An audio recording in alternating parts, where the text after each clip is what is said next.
bum. Bum, bum, ba-da-da-da-da. Bum. Bum, bum, ba-da-da-da-da. Dun. Bum, ba-da-da-da-da. Boom, boom, boom, doo, doo, doo. Hello, hello, hello, hello. Hi, hi, hello, hi. Oof, sun. It's not even like directly on me, and my eyeballs are hurting from it. You got a face like a slapped ass today. Damn. Damn. I don't know. I guess I'm okay.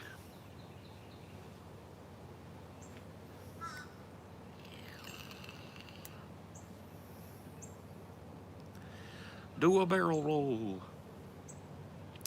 24-hour show part 3 is copyrighted. That does not shock me. That does not shock me. I think it's hilarious that it is a carved out long chunk of a 24-hour show, and that something that we played probably during 1 minute of that 24-hour show is worth giving all of the money from that show to the person who made that one clip. Isn't that great? 24 hours worth of work, and it gets monetized by somebody who we used a clip of. Do you see why YouTube is croaking yet? Do you see why YouTube is literally, the bottom is falling out of it?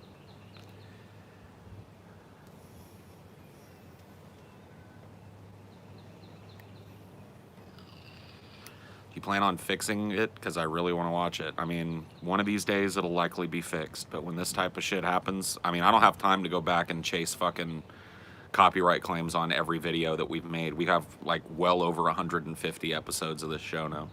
In fact, I think we're over 200 episodes of this show now. Sorry, bro. If you really have a problem with it, start a letter writing campaign or something to YouTube and tell them to stop removing things that you don't want to, that you want to watch. Because I'm not going to be chasing YouTube's little like that copyright strike is months after it happened. Like, I'm not going to be chasing every one of those and re-editing 6-hour videos. Sorry. A right-winger told me a few days ago that where I live has an Islamic no-go zone. So I drove there, and what did I find? A shit ton of lily white kids walking in the street. It's shocking. Got a sniper rifle on the tube, just waiting for the right moment. Damn, Jareth. That sounds like a threat. What do you mean, sup, Paul? I'm in the middle of talking. Sup with you. What do you mean, sup? Sup is for like the first minute of this. We're 3 minutes in, man. You're still dropping sups?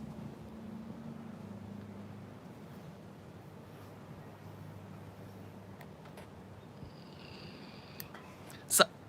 Sup, sup, sup. Dude, I'm so glad I finally, like, I've been meaning to buy myself some long sleeve. I got these, I got some thermals. I want to get some black ones. These long sleeved undershirts, man. I feel like it's the fucking 90s again, man.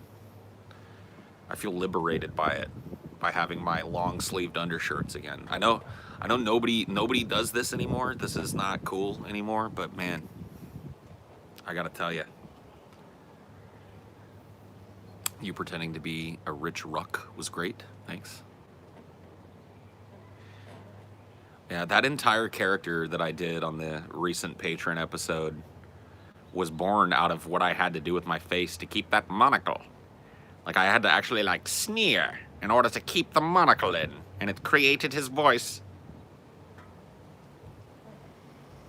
It was fun. That actually turned out to be a fun episode. Gotta thank TJ for jumping on an idea, because I throw out these stupid little ideas sometimes. And when we were talking about the XS one, I was like, man, it'd be cool if we had a monocle. And then TJ just went and ordered one. And when I got there yesterday, it was like, Paul, your monocle came in. I was like, what? My monocle? It's like, yeah, remember you were saying you thought it would be funny to have a monocle. I was like, oh, cool.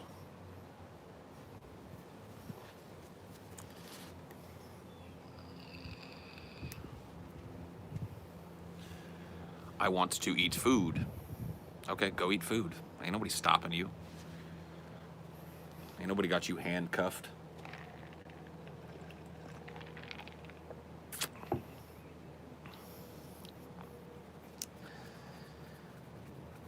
Did you see End of Days? I don't know. It sounds familiar. If it's a newer movie, then no. If it's a few years old, then I think I have seen it. Arnold versus the Devil. Okay. Yeah. End of Days. Yeah, I've seen End of Days. Didn't remember the name of it. Great horror title. I want to eat food, but the food wants to eat me too. Seems a little long. Seems a little long. It's a great horror concept. Not necessarily a great title. Did you hear that Disneyland to ban vaping cigarettes and large strollers? Wow. Do they just want nobody to go to Disneyland? That's one of the things, man. I'm telling you, man. I went to, what was it, Disney World last year or a year before that. I went to Disneyland with Ashley and Beyond Fear several years ago. And I'm telling you, man, you walk in there as a smoker, you are like worse than a third-class citizen. You are like a leper. They have these depressing little like back alley looking areas where you're allowed to light up. And when you go to one, it's just filled with like people that look like they're about to die of emphysema, and like it's just this cloud of mixed tobacco smoke. Everybody in there is furtively kind of looking around to make sure they're not doing something wrong. It's like incredibly strange. But they're not going to let you bring vapes at all into Disneyland now? Is that how it goes? Or are they going to like... Because like when I was there, I just would go to the smoking section when I wanted to vape, so I didn't have like one of Mickey Mouse's enforcers come tap me on the shoulder. Hey there, buddy. You can't do that here. That's how all cigarette smokers should feel everywhere. Damn. Fuck did they do to you? Maybe they don't want dab pens inside? How are they going to stop people from bringing that in? Those you can hit on a ride, and nobody knows the difference. Like, it's just like they're trying to ban people changing their mental state now. Like, the argument used to be, we don't want the smoke. The smoke from it bothers people. And now that it's literally like all that you let out is a puff of slightly scented steam that immediately dissipates, now it's like, we don't want you to have a head change. It's like, oh, okay, now we're down to the real. That's really what's behind all prohibition of drugs. Is somebody, like, behind every attempt at prohibiting a drug is some dude sitting there wringing his hands about other people having a good time. They're having a good time. It's like, just blatantly obvious.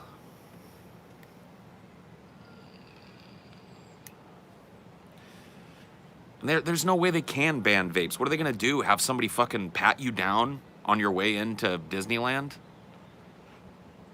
There's no way they could ban a vape. It's like, people are still going to be getting high. Like, that's just the thing. Like, Disneyland could either embrace it by just not paying attention to it and allow people to have fun at their park, or they can try and ban something that's literally unbannable unless they want to strip search everybody that's going into a Disneyland. There's just no way. So they can make it like a hard stance, like, you can't have this, but are they going to stop me from going into a stall in one of their Disney bathrooms and getting vaped out of my mind? Nah. Nah, they're not. But yeah, dude, if they move to like some kind of full body scan pat down thing to stop those things from getting in, you bet your ass I'm not going back to the Magic Kingdom. You bet your fucking ass. But you can buy a beer for $50. Of course you can. How dare you enjoy something that I have reservations about? We can't have that. Banned. Ban it. I always remember that opening to Pineapple Express. When it's like, you know, back in the 50s and they're in that bunker studying the effects of weed. The guy's just having a good time. That's why they make it illegal. Pretty much the truth, guys. What to do about the strong desire to breed? I don't know, man. Please fight it. Disney owned the planet. What kind of government would they try to enforce? I think it would just be a full-blown, like, military dictatorship. I really don't think any other style of government would be efficient enough.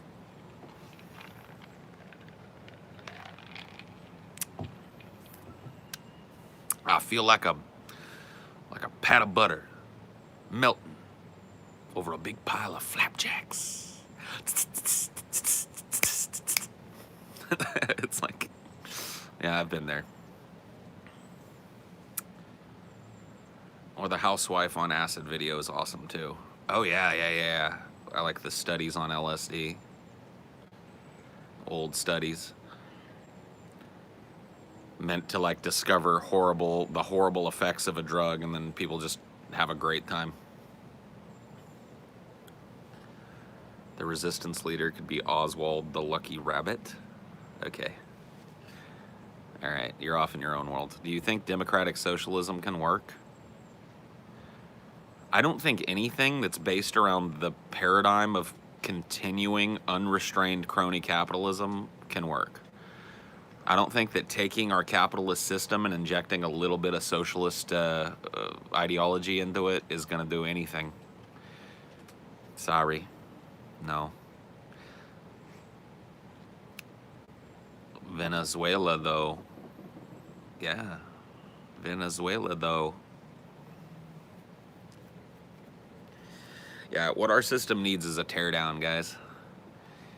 And that's the hardest thing to get people behind, because they're like, no, that means, no, let's salvage what we got. Status quo is okay. We're gonna put a Band-Aid on the status quo. It's okay. Like, it just makes people crazy to think about, like, the whole system needs to be torn down. The whole system needs to be torn down and rebuilt from the ground up with a modern idea. Like, that seems like the simplest and most obvious answer to our problems to me, but it is a real scary answer to a lot of people. China will tear us down eventually. We'll tear ourselves down eventually. We ain't gonna need China. Take a look around, bro. Country's falling apart at the seams. Our infrastructure's falling apart. Cities are falling apart. Social services are falling apart. Our educational system fell apart about 20 years ago. Get the net. Wake up. Can you be more specific? We're something like 20th in the world when it comes to education, which is absolutely shameful. Our military adventurism has drained America's coffers to the point where we are now underwater trillions of dollars, like an insurmountable amount. Your grandchildren's grandchildren's grandchildren's grandchildren will be paying back America's debt, assuming America is still a functioning country by that time. Any more specifics that you want? Our cities are falling apart at the seams, not only in some areas due to crime, but mostly due to just absolute neglect, bad planning. Paul,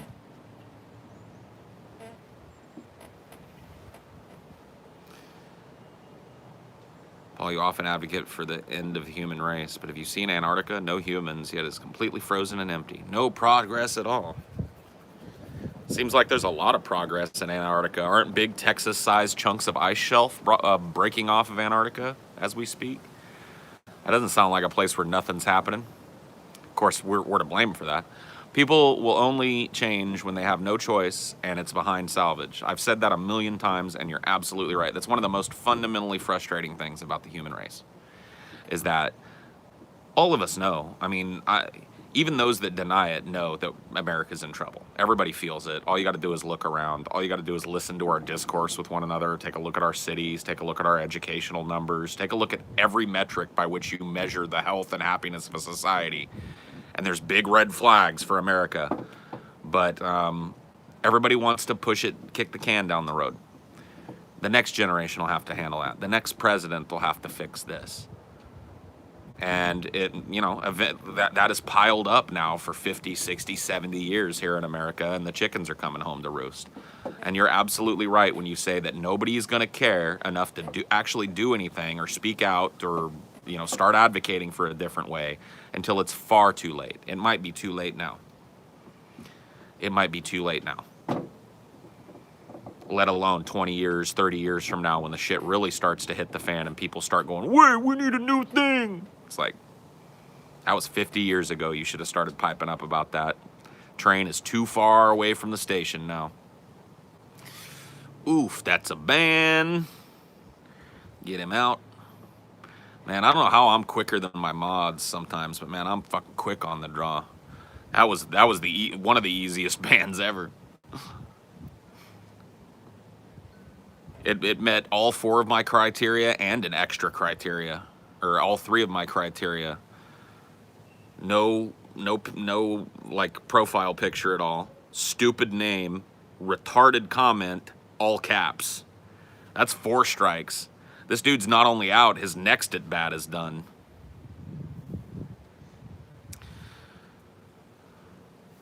Don't worry about it, man. I wasn't trying to call you guys out. I'm just, you know, there's 5 of you and 1 of me. How's the day going, Paul? It's going. It's going. Every great power prior to America ran itself into the ground. Same old. Yeah, that. Hey, dude, that sounds like a good a reason as any to be apathetic. Whatever you got to do to make your apathy justified. Hey, everybody else falls to pieces. Yeah, well, we'll shrug. Whatever you got to do, man. Everybody's got to come up with some kind of weird fucking little I don't even know, self-delusion. Everybody's got to delude themselves into thinking like, and having some reason to contextualize how bad things are. Oh, well, you know, everything else fell apart. Roman Empire fell apart. What do you got to do? Whatever you got to do to shrug yourself through it.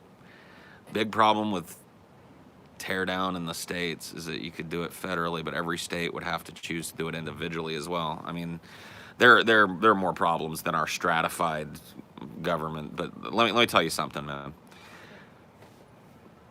When it comes to infrastructure, right? If we took 1/10 of the money that we're dumping into military adventurism and dumped it into a federal workforce whose job it was to go into major American inner cities that are rotting and falling apart, redo overpasses, clean up neighborhoods, repave roads, revitalize city centers, it could be done.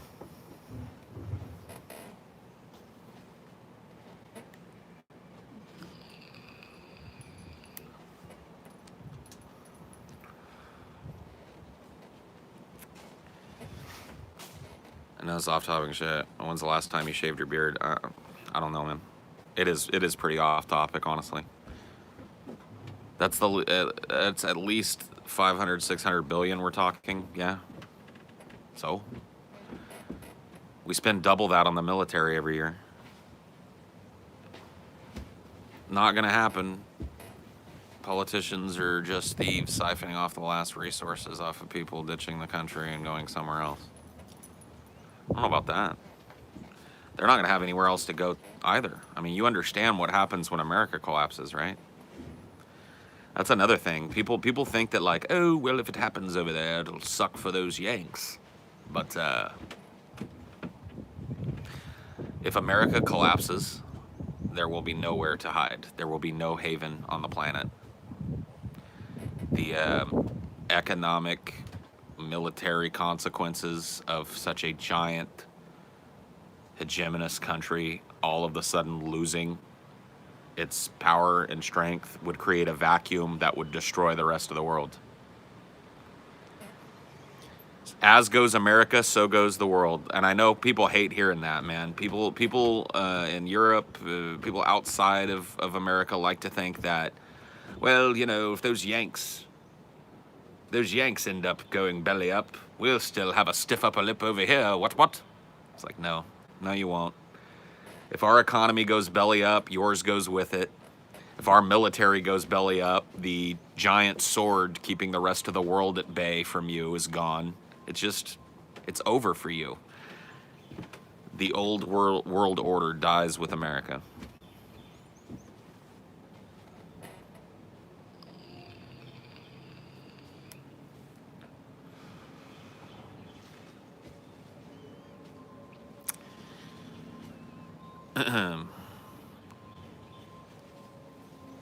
I know why you Brits hate Nixon, because he's your president too. Yeah. Yeah. That's always been the case.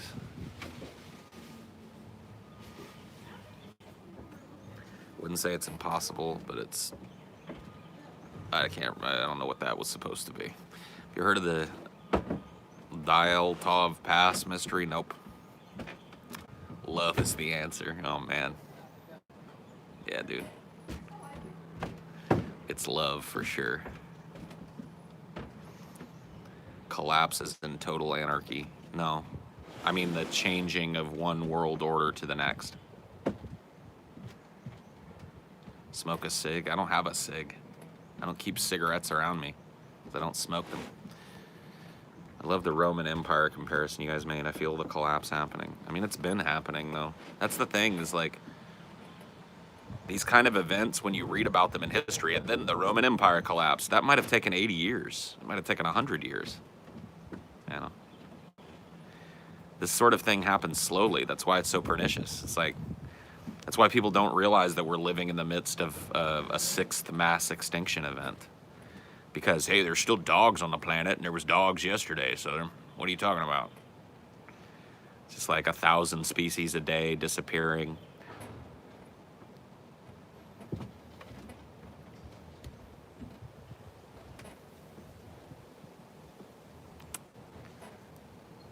%20 of plants are endangered, yeah. It was a series of devastating civil wars and foreign invasions until the Roman Empire came down, yeah.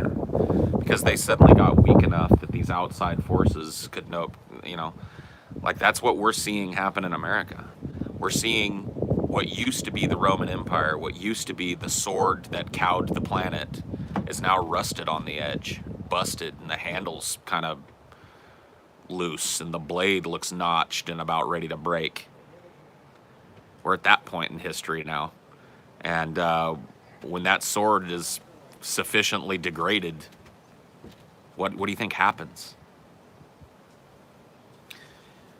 Of course it wasn't torn down in a day. Absolutely not. Nothing when it comes to large civilizational change happens in a day or a week or a year. You know, people say, like, you know, people that are talking about, you know, America someday might be in big trouble. America someday might die. It's like America's dying. It's been dying.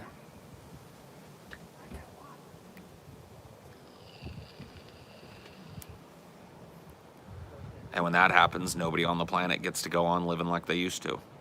That paradigm dies with us.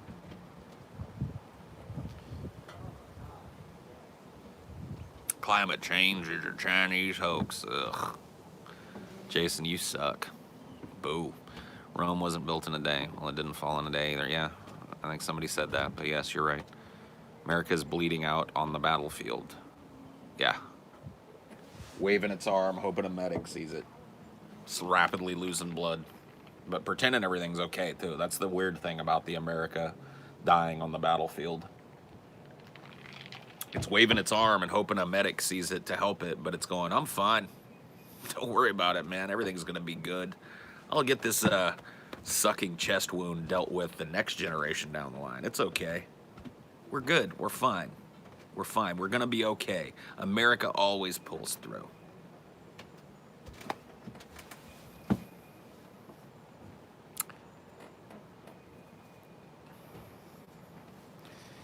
What does the U.S. really export, though? World is getting used to the whole no America situation. We don't export goods really anymore. We export entertainment and culture now. That's really what we've come to be. That's really still where we have dominance.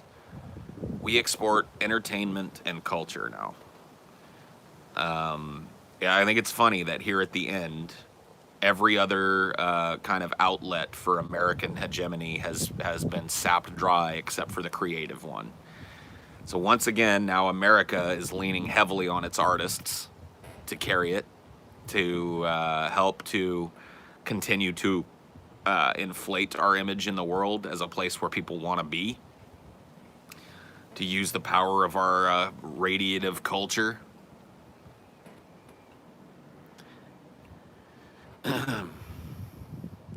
What would the world do without our misery?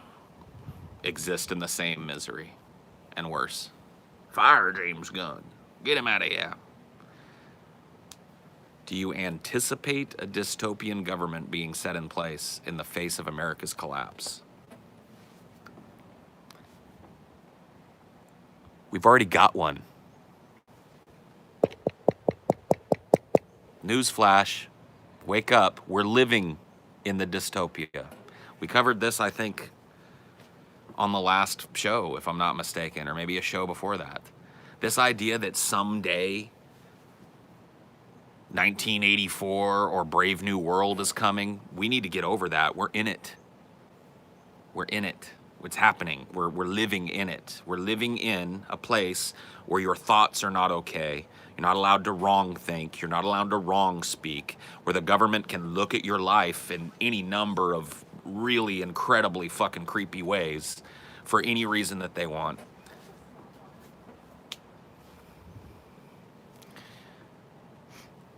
I mean, I think it's time we all kind of came to the position where we stopped going like, when's it gonna happen? It happened. It happened about 20, 30, 40 years ago, and it's getting worse. We're living in it.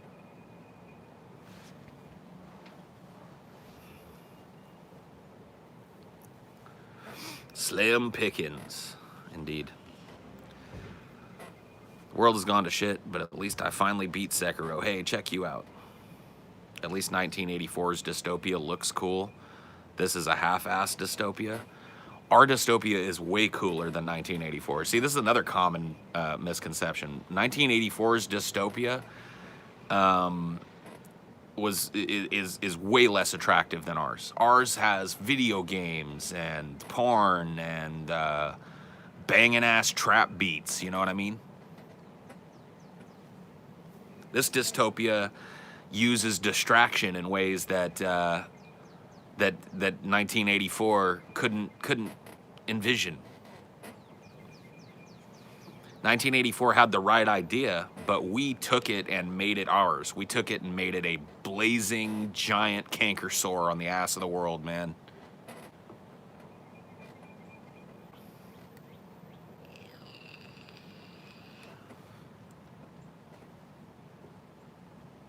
First, they're going to ban racist content everywhere to play on people's sensibilities. Then they're going to ban pro-Palestine content because it's anti-Semitic. Then they're going to ban anti-government. I mean, I don't know. I think that seems like I think they're just going to continue to fill our lives with distractions so that those issues 90% of Americans don't care or know about.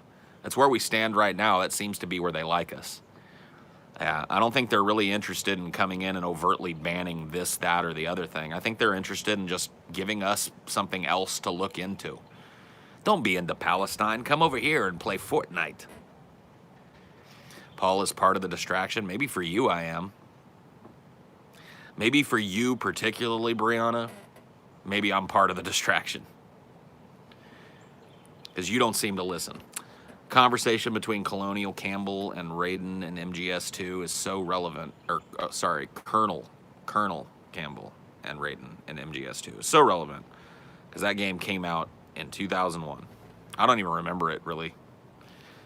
The second MGS, I beat it, but I remember being so fucking disappointed by it that I've never played an MGS game since. How long will it be until we elect an Idi Amin-style dictator? What do you mean, how long will it be? Oh, man.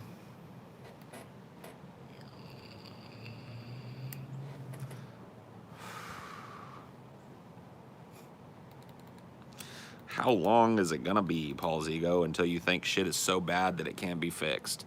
How much longer do you think we got? I'd say about negative 20 years or so, if you want my estimation. I'd say we've got about negative 20 years left until the world becomes an irredeemable dystopia. How about that?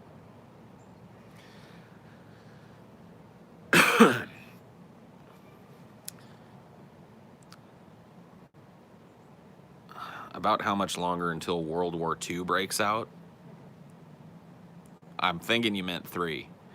And once again, I don't know if this is 100% true, but if you're talking about World War III, I think an increasing number of historical scholars are looking at our current geopolitical situation and saying that we have been prosecuting World War III now for about a decade or so, maybe even a little more. That World War III is currently being fought, that it is begun now as a series of proxy wars between Russia and China and the Western world, and that the battle lines have already been drawn, and the first bullets have already been fired.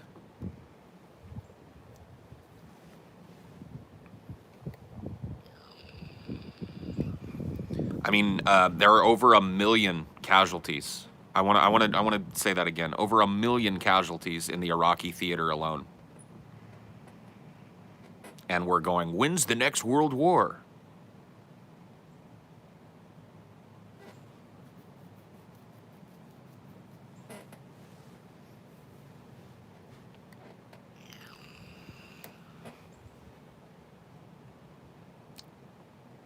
There's still so much good happening in the world right now as well, though. I mean, I don't disagree. There's always been good things happening. There's people that love each other. There's puppies. There's kittens. You know, there's always wonderful, lovely, fuzzy things. If you want to retreat into your mind and be happy about the world, you can always do that. You can always do that. There's rainbows and lollipops in the world. Yay! If you want to be a realistic person, though, it's time to start talking like I'm talking.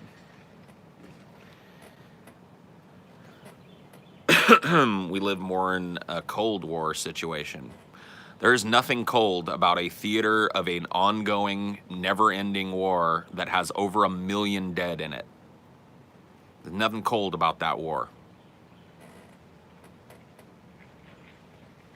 That's a hot war. Have you seen Love, Death, and Robots on Netflix? Some good shit in it. I have not. I've seen it. It keeps getting pushed to me, like when I'm flipping through my Netflix. I ain't clicked on it yet, though.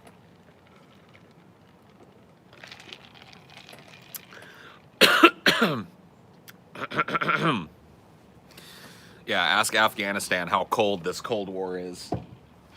Ask Iraq how cold this Cold War is. Ask Libya.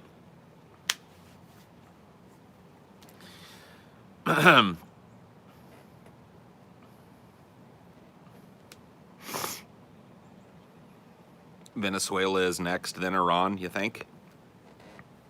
Wouldn't be shocked. Yeah, ask Ukraine. Ask Vietnam and Korea how cold the first Cold War was. Yeah, this could be likely seen as just an extension of that. The Cold War might have just been the beginnings of the unfolding of World War III, and we're now living in the logical extension of that. Venezuela is already dead.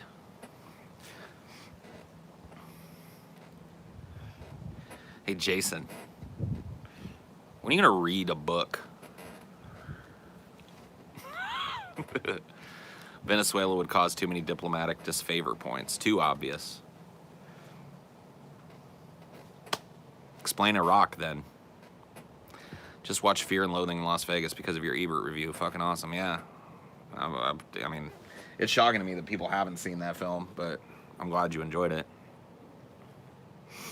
Reading is for duty heads. Reading is for duty heads. Will the Holocaust happen again?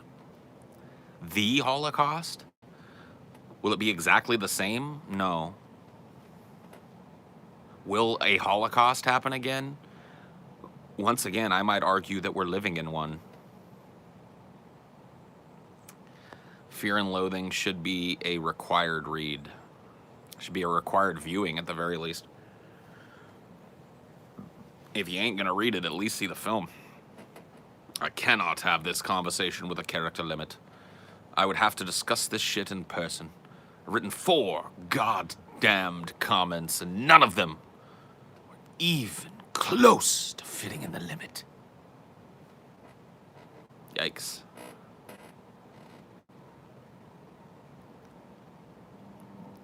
You can't just say we're living in a Holocaust and not expand on that. Who's being Holocausted?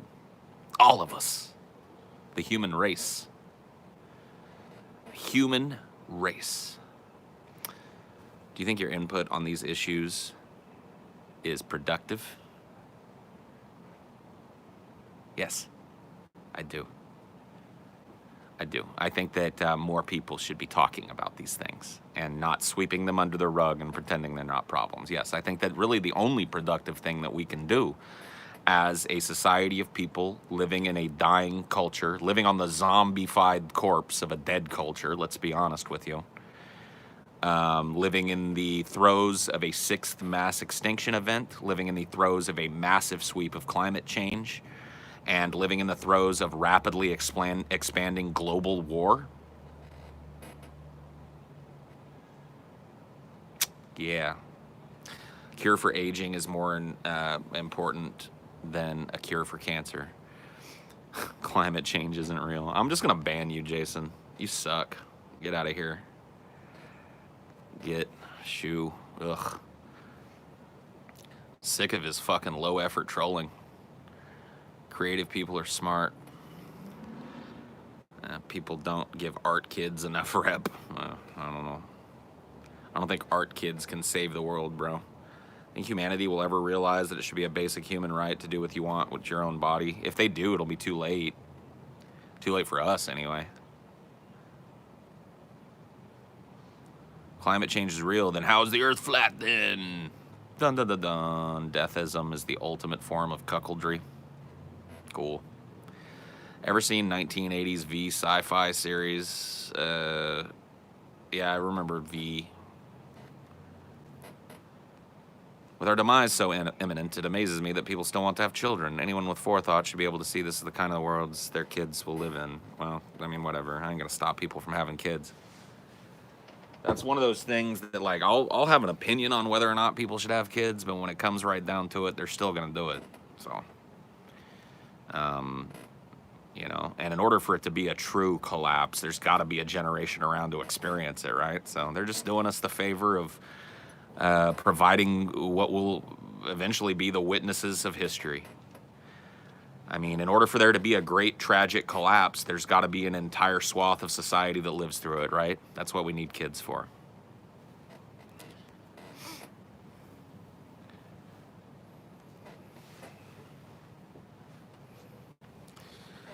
Paul, please do porno. You'd be rich. Okay, I'll get right on that, bro. If you make another dumb comment like that, though, Juggalo Justin, I'm gonna send you to the gathering. If you get my drift. I'm gonna send you to Shangri-La.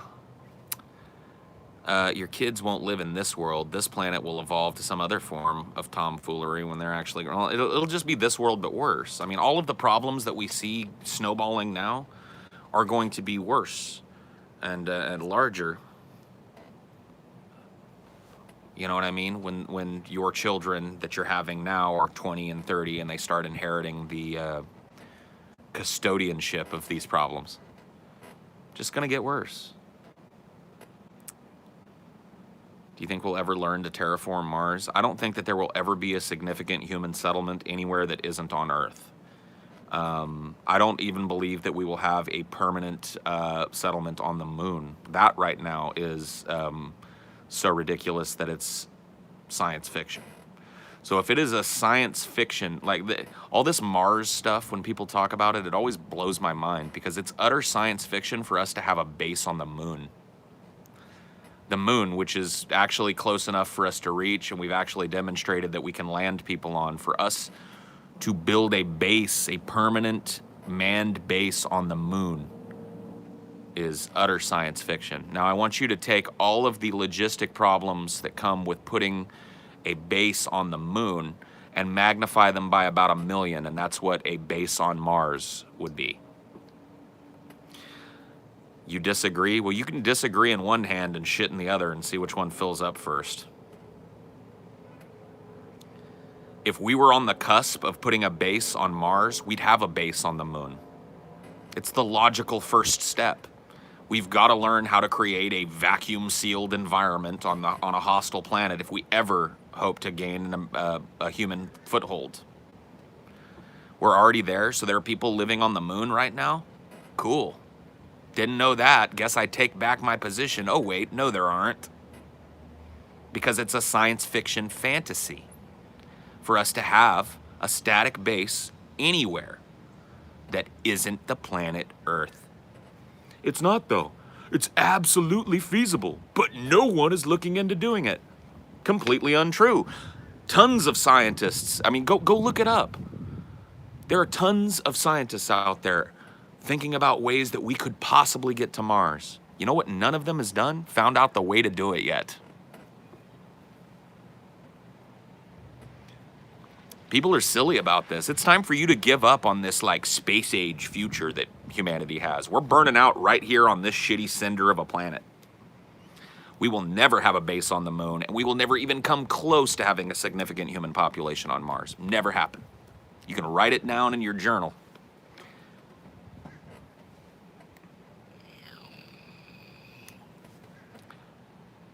We know how to create air-sealed things in space, International Space Station. Yeah, but do we know how to put move all of the materials, the millions and millions and millions of miles through space, along with human beings who would have to be on a ship for about 5 years, I think, right now, in order to reach Mars with anything like the materials it would take to set up a colony? How do you resupply them? How do you resupply them? It's 8 years if you just put them in a rocket that carries people. It's 5 years if you put them in a rocket that's carrying construction materials and enough food for people to live. So a 5-year journey, if we started it right now, which we're not gonna, because we have really no way of safely landing a manned spacecraft on Mars, much less building anything on it. It's all fantasy, guys. It's a fantasy. When Donald Trump or any politician talks about how Mars is the new frontier, they're talking about the year 3000, or they're fantasizing. I think excluding some cataclysm that sends us back in the dark ages in the next 500 to 1,000 years, we will colonize the whole solar system. You are full of fucking shit, bro. You're such a final frontier pessimist. Sorry, bro. Hey, I would love to be an optimist about this. I would love if humanity was collectively oriented towards exploring our solar system, colonizing it, getting off of this planet and making humanity not a landlocked species. Man, I'd be all over that, man. I'd be one of the dudes at the head of that movement. But let me tell you what isn't happening. Anything I just said. Anything I just said. If you want to hear somebody that is like an actual, PhD talk about it, go listen to Neil deGrasse Tyson talk about why we will never go to Mars in any significant way. If you just don't want to sit and listen to a stupid stoner neckbeard talk about it, go listen to Neil deGrasse Tyson list off all of the reasons why it's a totally and completely obvious fantasy.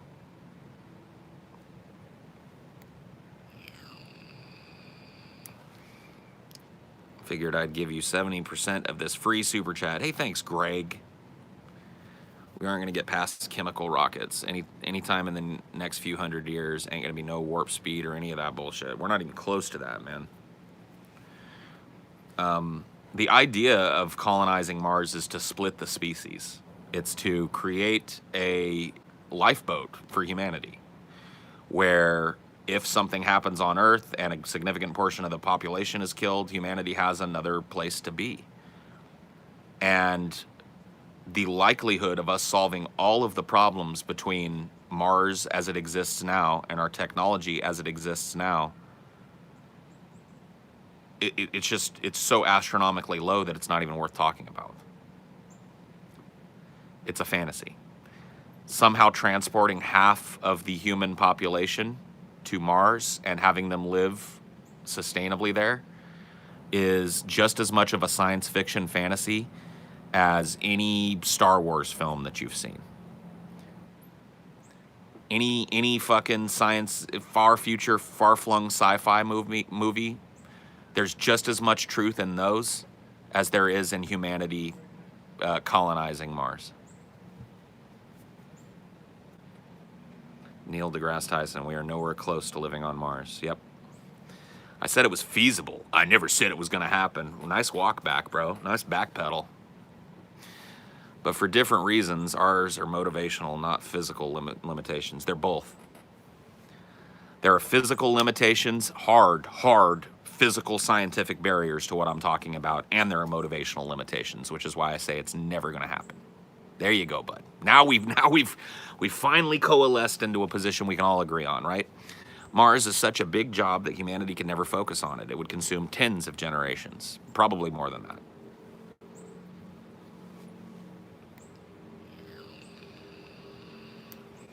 Who's your favorite Star Trek DS9 character? Mine's probably Dax too. She's hot. There's something insanely hot about a good-looking chick who has the soul of 1,000 different people in her or whatever. Like three, I guess Dax only has like 3 or 4 different, personalities or whatever over the years. She got all that. Yeah, dude. It'd be like banging her and a room full of PhD academics at the same time. Paul, you sound a lot like the horror philosopher Eugene Thacker, whose system is described as cosmic pessimism. You should really check him out. Maybe I will. He sounds like an interesting fella.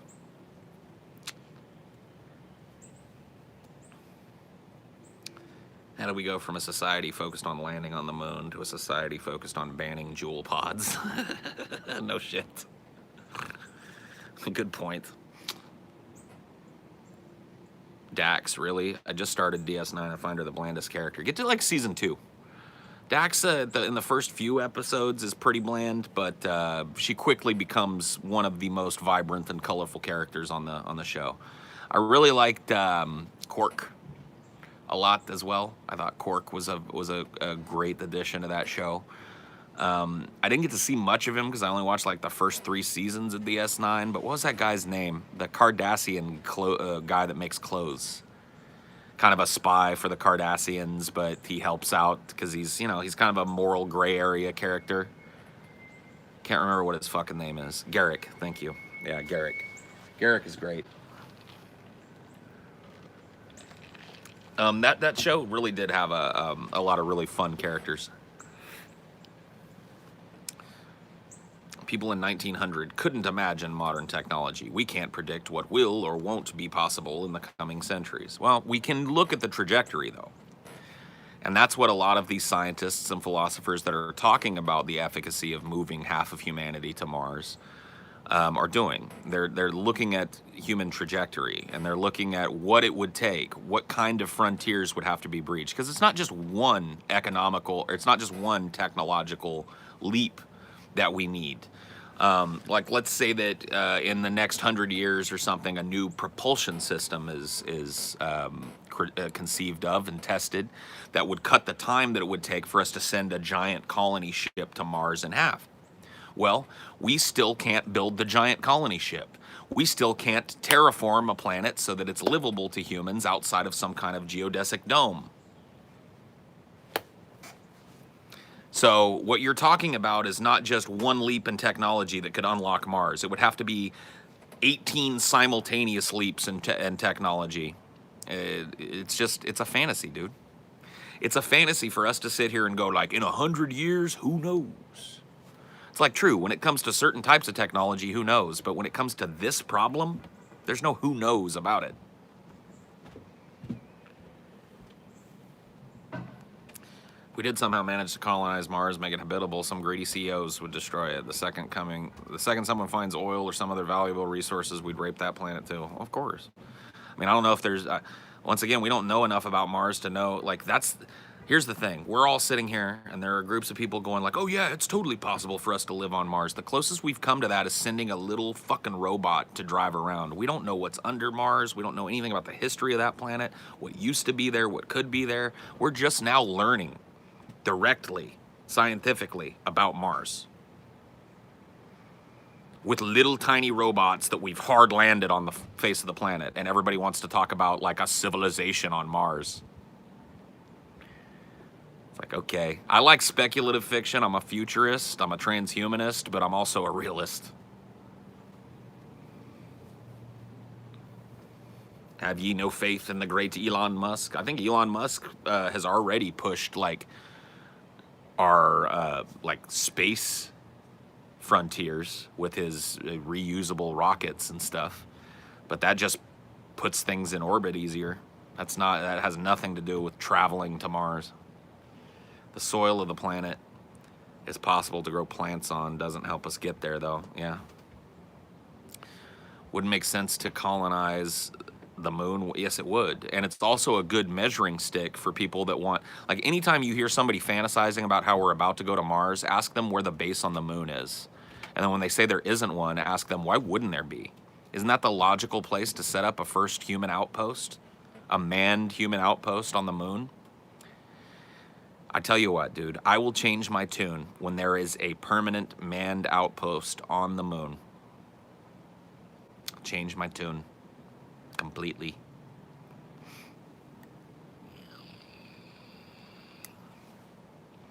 If we develop the means to create an artificial environment on Mars or the moon, we'd just as soon use that technology here on Earth. Well, that's a good point, and that's one of the points that Neil deGrasse Tyson brings up when he talks about this kind of Mars fantasy. According to his estimations, and I see no reason to disbelieve him, it is vastly more likely that our technology is used to solve the problems that we have right here on Earth than it is to solve problems that we don't even know exist yet on Mars. It is vastly more likely that our technology develops to the point where we are able to directly influence the climate or repair the Earth or undo some of the damage that we've done to the Earth and make it a more livable, sustainable planet. That is something like, if you really are a humanist and a futurist, that's what you need to be hoping for.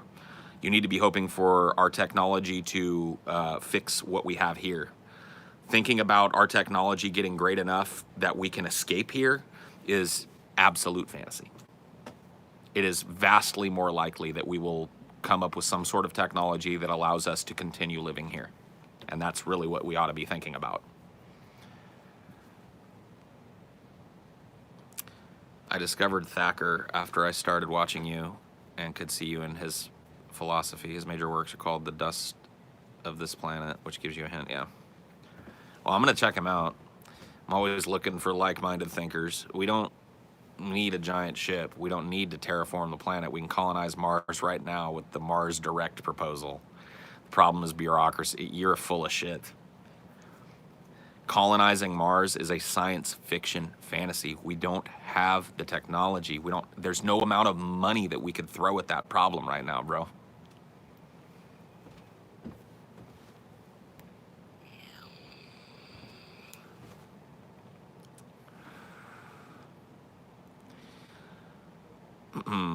In terms of terraforming, we'd be better off reclaiming the deserts of Earth than making them green again. That's exactly what Neil deGrasse Tyson, and I'm echoing here, is that if we're going to have these fantasy talks, let's fantasize about reclaiming some of the environments on this planet and using them as fertile green places. Let's talk about creating technology that's powerful enough that we can control the weather patterns and the cycles of heat and stuff here. Let's look into ways that we can remove the plastic from the oceans. Those sorts of like terraforming ideas where we use them here, those are the precursor to a colonial like Earth, to a colonial outpost of Earth. When you see Earth getting so well that we can manipulate our own environment, then we're probably getting close to ready to go to another one. But until then, you're fantasizing. If we must sacrifice one person to Mars, it should be Brett Keane. Man, why would we ever want to give Brett Keane the noble responsibility of being the first fucking human being? And I use that lightly on a foreign planet.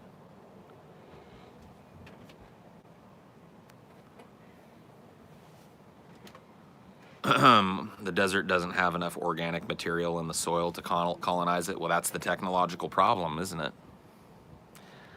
How do we revitalize these desert areas and use them, you know, and maybe the desert areas aren't revitalized by geoengineering. Maybe they are used as giant reflectors for, you know, a future technology that very efficiently pulls energy from the sun.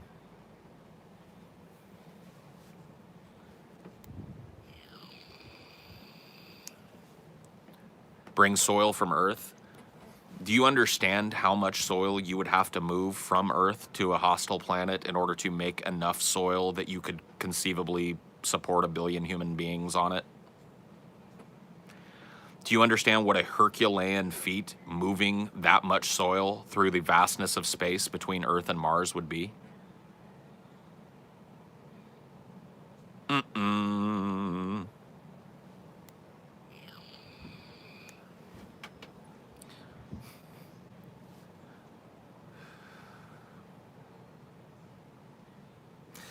Man, there's so many fantasies that people need to be disabused of. I'm happy to do it, though. You guys stay right there. You guys stay right there. Bringing more pessimism back with me. My pessimist sacks are getting empty.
I walk through minefields and watch your head rock, rock, rock, rock, rock, rock, rock, rock, rock. Any fans of the Fat of the Land, that Prodigy album from the 90s? That album changed my perspectives, man.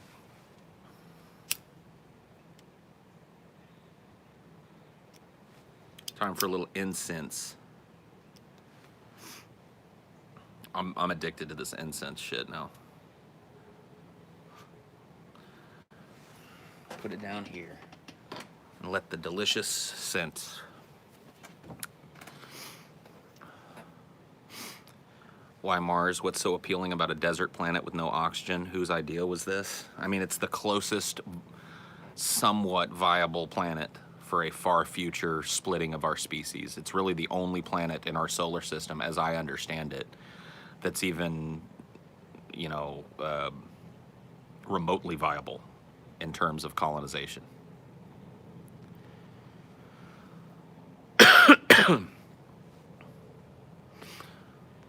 Prodigy singer died recently. Funeral was today. Really? I did not know that. I woke up with that Minefield song in my head. This is dangerous. How to hold on, feel the self-shock. This is dangerous. I walk through minefields and watch your head rock, rock, rock, rock, rock, rock, rock, rock. That album was awesome. Europa or Titan, maybe. My understanding of Europa and Titan is that their farther distance from the sun makes them a lot less viable.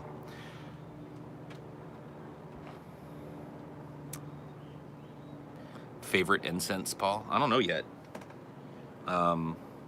I got like a variety pack of a bunch of different ones, and I've tried dragon's blood. This one is white sage, frankincense, and myrrh. I think one other one that I tried, fresh rain or first rain. They're all really good. I don't know yet. Yeah, I've got some nag champa or some nog champa or whatever, however you say it. That came as I just haven't used it yet.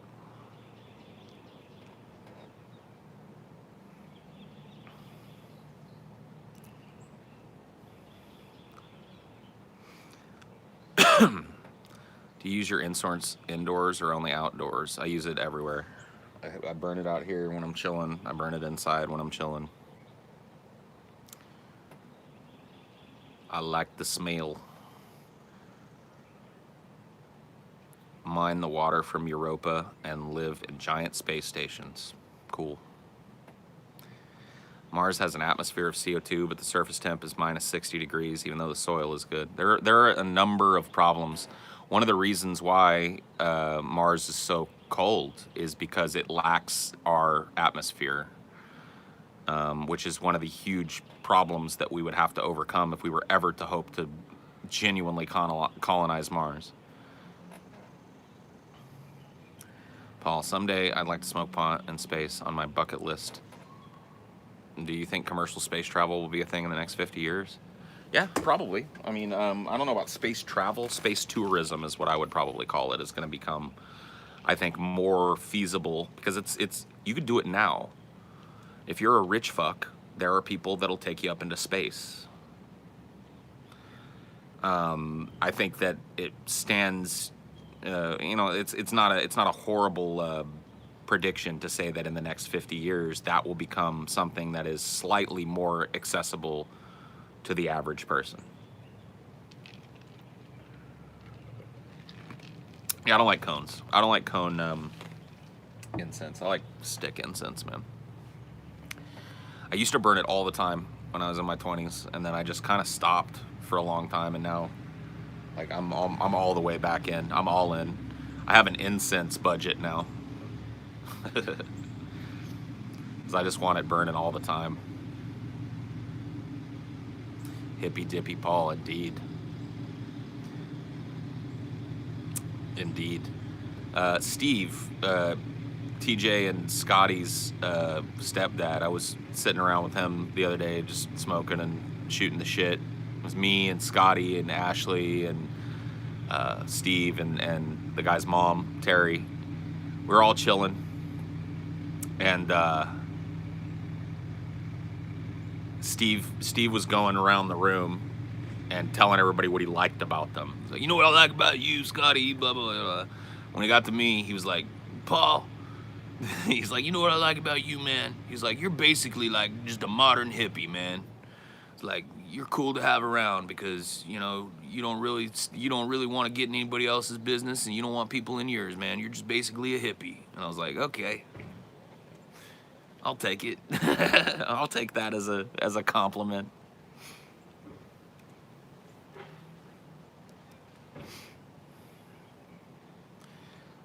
Did you buy it from Amazon or from the store? I got this one from Amazon. I just looked at what the highest reviewed like incense like with different ones. I don't know why I'm having a hard time coming up with what I would call that.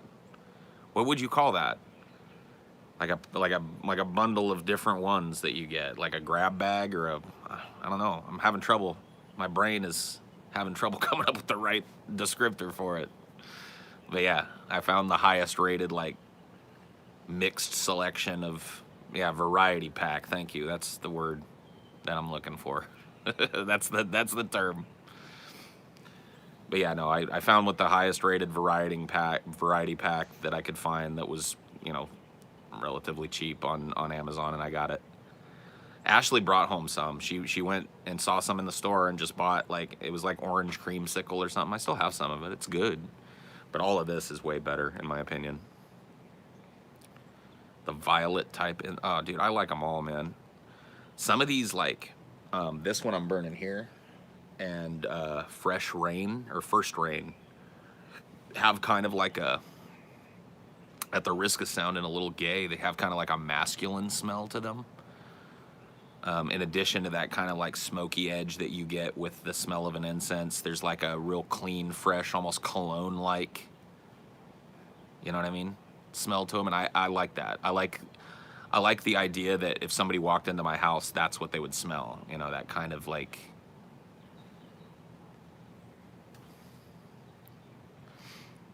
Aren't you a little gay? Yeah, I am. Slightly. There's a local producer called Wildberry. I'm here in Ohio, and I know the owner just built a new factory, so they're upping distribution. Oh, cool. Yeah, man, I want to try some different stuff. I really like all these that I've gotten. I still have 2 that I haven't tried.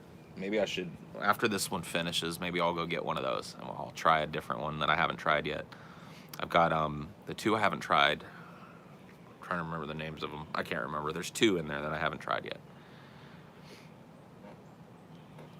You'd have to solar toke with a magnifying glass in the sun. That's a bucket list weed thing you could do this weekend. Get a giant Oh yeah, dude. I don't know that I've ever done it, but that does sound fun. Yeah. Real men smell like sweat, blood, and beer. That's so wrong, man. Real men smell like the forest, bro. They smell like the pine trees and the sap. Good, fresh, tilled dirt. You mentioned a moon base. Would you be in favor of starting work on that now? Or is that too out there in your view? I personally don't understand that we have to fix our problems here first mentality. I mean, I'd be fine. Like, I really got no say in it one way or the other, right? But I don't think I'd be ideologically opposed to America making a moon base or something. You know what I mean? An actually sustainable moon base. But you got to really think about what that would entail if you wanted it to be more than just an international space station orbiting the moon.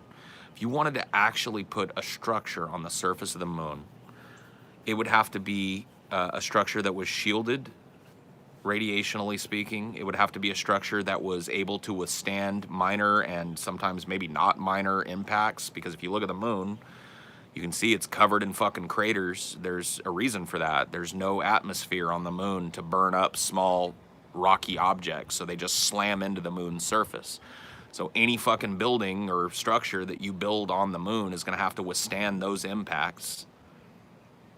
I mean, just right there, you've created a situation that, you know, right now our technology doesn't really have an answer for.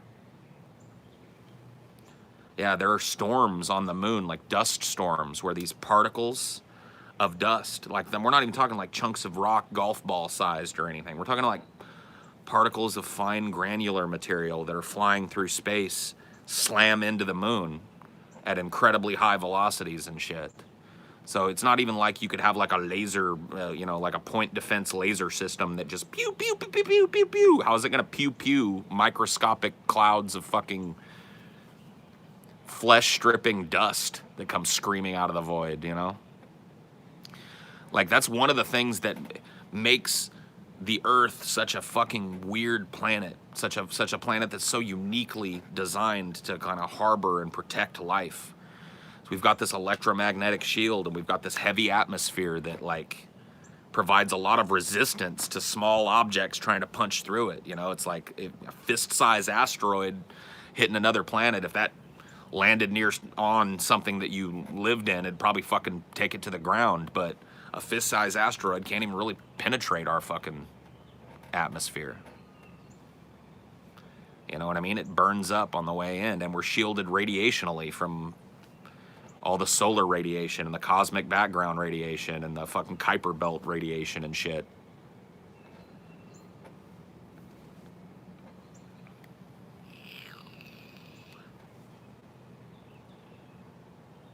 Yeah, we've got like basically like a built-in electromagnetic shield that protects us from all that shit that would kill us.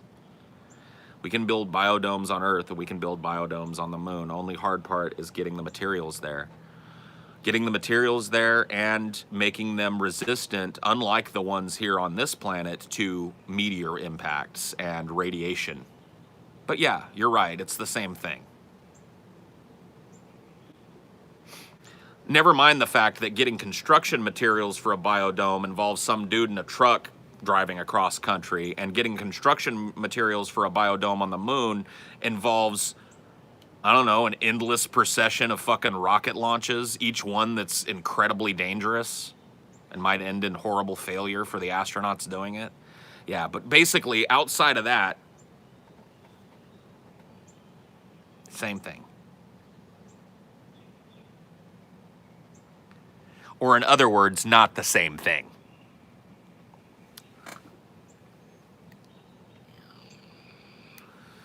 Glad you caught this live. Your dog sitting for some family members and you're bored. Your family members ain't got no games or nothing? They ain't got no movies? Are you at their house or do you just have their dog? Every time I've dog sat for people, I've done it at their house. You know, because they want you to just come stay in their pad and just take care of their dog for them while they're gone. Make sure everything's all right at home. So like, it's like house sitting / dog sitting, right? Yeah, you're at their place, so they ain't got nothing cool? Have you like poked around through their business? You know? You like poked around to see what kind of entertaining stuff might be around? Nah? I'm not talking about like going through their drawer, like their underwear drawers or nothing. I'm just like saying like, there's not like a video game console or a computer or something fun to play with anywhere in the fucking house. Pool in the backyard. Hey, party? I'm just trying to help, man. Party? What's up with that? You're in a pad, right? Owners are out of town. Call up a couple friends, have them bring some baggies over. Couple bottles of Fireball or something. Huh? Sounds like a party to me. You need the Asimov rules for AI not to turn on us. Yeah, we're talking about Asimov's laws of robotics, right? Yeah. Well, it just goes to show you, Isaac Asimov was, he's been dead now for a number of years. People were thinking about this kind of idea of a fundamentally infallible machine. You guys hear me talk about all my AI fantasies and stuff, and how I think that, in a long term, that might be a way for humanity to escape its self-destructive nature. And, this is not a new idea. Well before any of the modern representations of AI, right? Well before Skynet was conceptualized or HAL 3000 was conceptualized. Guys like Isaac Asimov. In fact, Asimov helped Stanley Kubrick on 2001: A Space Odyssey. But Asimov was thinking about this idea of how humanity would have to protect itself from being destroyed by its own technology. Yeah, HAL 9000, sorry. Was off by a factor of 2 or 3. Is I, Robot the only movie adapted from Asimov's work? I don't know. It's the only one that I can think of.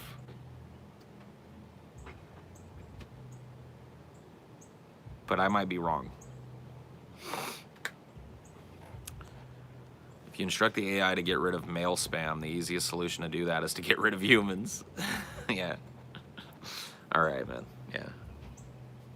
See, the problem is that like once you're to the point where you're teaching the AI to carry out some function, you've already taught it that it's a symbiotic organism, that it is part of us and we are a part of it, that it cannot function without us, and that harming or destroying us would mean harming or destroying itself.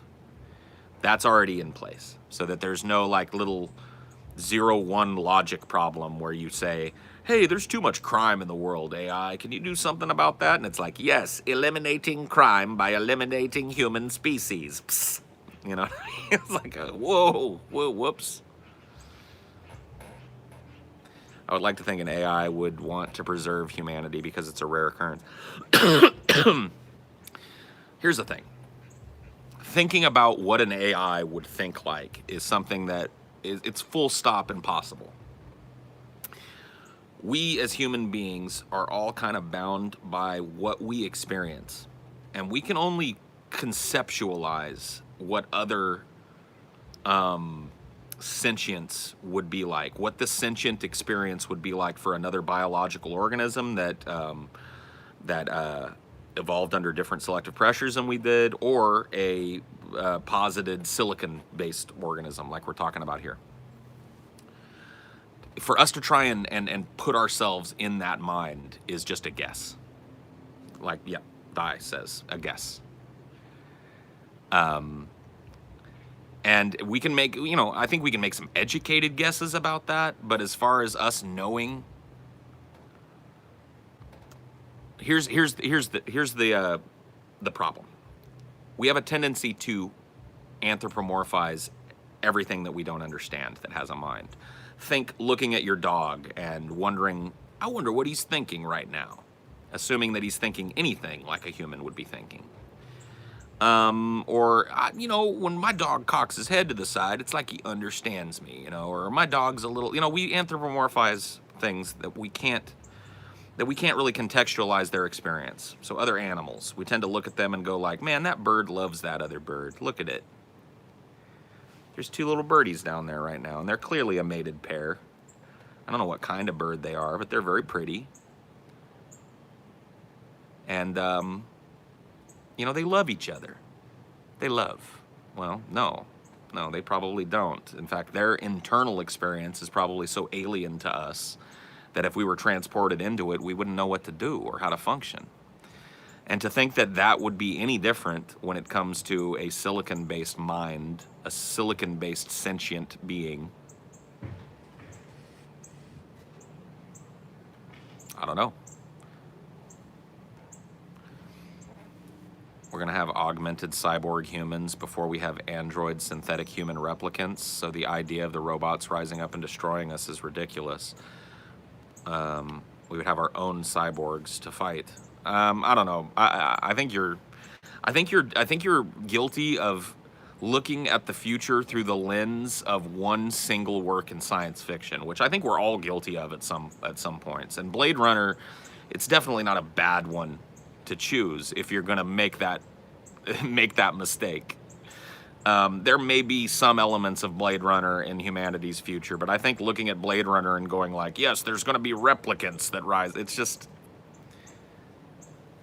let's set that aside for a second, and let's look at like the possibilities within Blade Runner, but let's not pretend that Blade Runner is our future. Or androids like an iRobot. There are a number of nascent technological fields that are really exciting for a transhumanist like me. One of them is wetware, which is right now, it's semi-functional, but it's mostly a cosmetic upgrade like tattoos or piercings were in the 90s and before. These are people that are getting these kind of biometric LED displays implanted directly into their skin.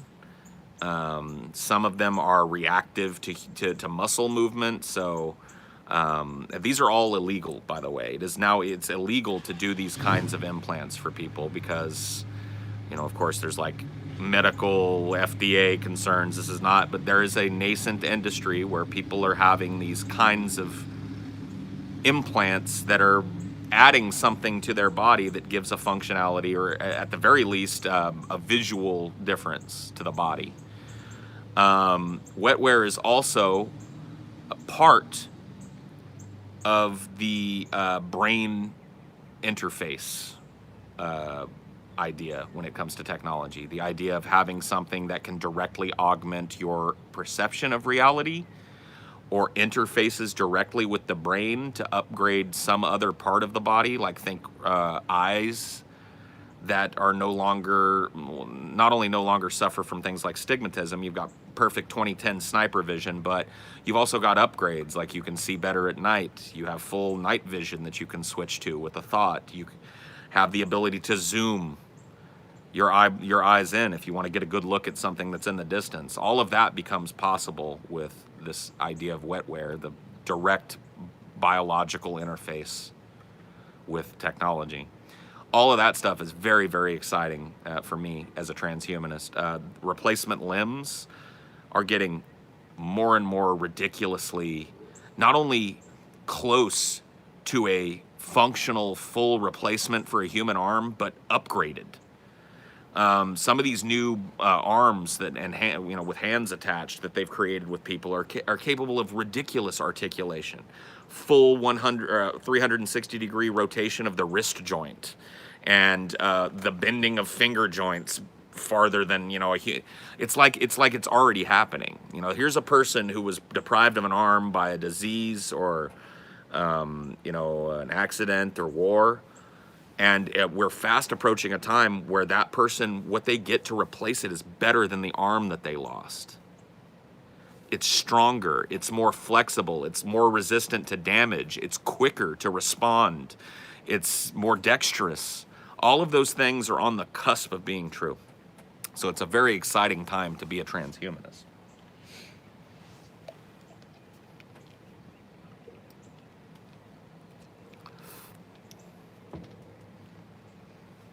Is it anthropomorphism when we all evolved from the same common ancestor? Who's to say that dogs, birds, and other animals think similar? What? I don't know that you disagree with me. I can't really tell which way you're going with that. Yeah, so if I've got 4 robotic limbs with super strength and I'm a soldier fighting Skynet, I could probably take him. I don't know about that. I think that once again, you're trying to look at the future as if it's going to be Terminator or whatever. It's just not. It just ain't going to be that way, man. The future is much more, I think, it's much scarier than the Skynet idea. Because the future of AI, there's going to be a long dark period once AI is born, because the first people to exploit AI are going to be corporations. So the first nascent artificial intelligences are going to be,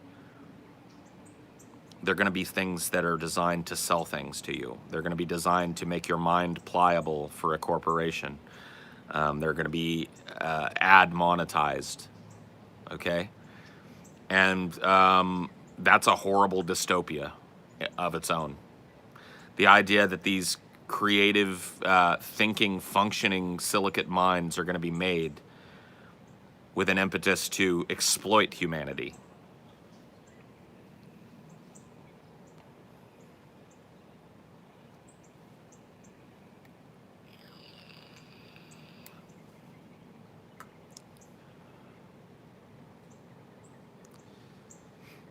Aren't we there already?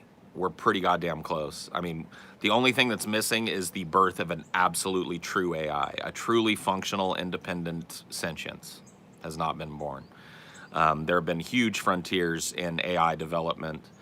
Alexa is a rudimentary AI, certainly very limited and very shackled, but a rudimentary AI nonetheless. These kinds of direct human interfaces are what make an AI an AI.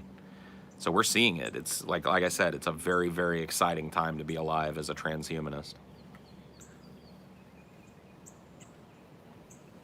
The transhumanist rewilder, yeah, man. I like philosophically being at 2 opposing angles. It makes for interesting talk. Now I see transhumanism as one possible landing for humanity. I see rewilding as another. I think both have their merits as ideas in terms of radical ideas for the functional changing of human existence. So I support them both.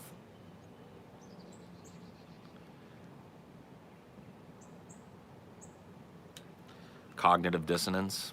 I don't really think so. Futurists are allowed to think about wildly different possibilities for the future. It's one of the reasons why I spend so much of my time thinking that way, and why I walked away from thinking about current politics and participating in that. Being a futurist thinker is almost like inviting yourself to think of as many disparate futures as possible and come up with logical reasons why you think they would be good ideas or why you think they might be probable. It's a very fertile, imagination-based philosophical place to live in. That's why I like being there.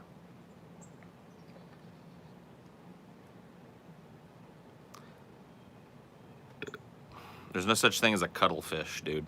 Or a cuttlefish.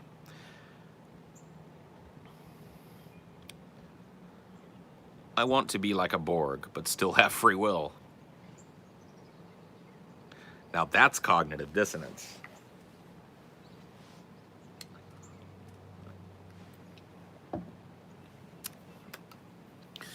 I mean, when it comes to the transhumanist bent of my thinking, I'm very much in favor, and we're talking on a long time scale. I'm not talking about tomorrow. I'm in favor of the annihilation of the individual and the rise of the ultimate collective. And that's really where I think the end result of transhumanism is, and why it's such an exciting field of philosophical thought. Because it posits that eventually human beings will set aside their differences to the point where they won't think about privacy and freedom the way that we do now. And when I say we, I mean we in the Western world. There are already other major societies, China being first and foremost among them, that have a very different philosophical bent than the United States when it comes to privacy, personal freedom, and the power of the government. But as far as like Western thought goes, you know, the end game of transhumanist thought is humanity merging itself with the AI that it created. That our bodies have become so replaced by technology that we're no longer human, that we're something else, hence transhumanism. We can no longer credibly claim our lineage from the original human. We've replaced so much of the original human and modified so much of the original human that we're now a species that has different ideas about those sorts of things. And at the very far reaches of transhumanism is merging ourselves with the AI and becoming one consciousness, one biological being, or one biological, technological being, a new species. It's pretty sci-fi, you ain't kidding.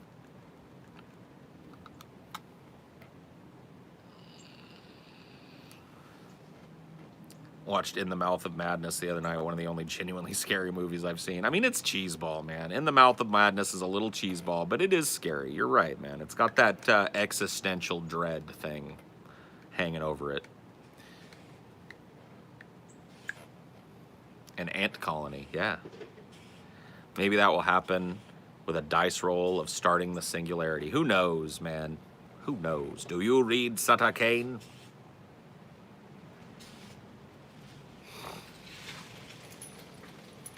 I love both, though. Okay, well, good for you, bud. I'll be right back. What? Minor, what is your problem, boy? What's your issue? Always so excited. Why are you always so excited?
I have to work soon.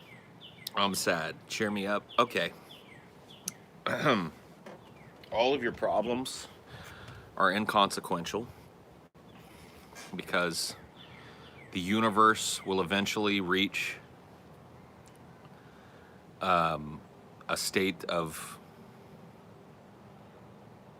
you know, disorder that will make all of reality basically just a big empty void. That is the future of all sentient life in the galaxy. And so your bills and the girl that you're talking to and the shitty job that you work and the car that might break down at any second don't matter at all.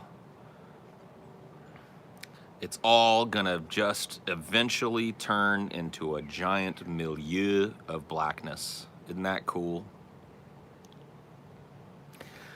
Good old heat death. Good old entropy, man. What's your main problem with communism, Paul? I have trouble seeing alternatives for the very long term to avoid wealth concentration. Okay, well, I'll give you what my main problem with communism is. My main problem with communism is that I think it trusts the good nature of the administrators and party leaders too much.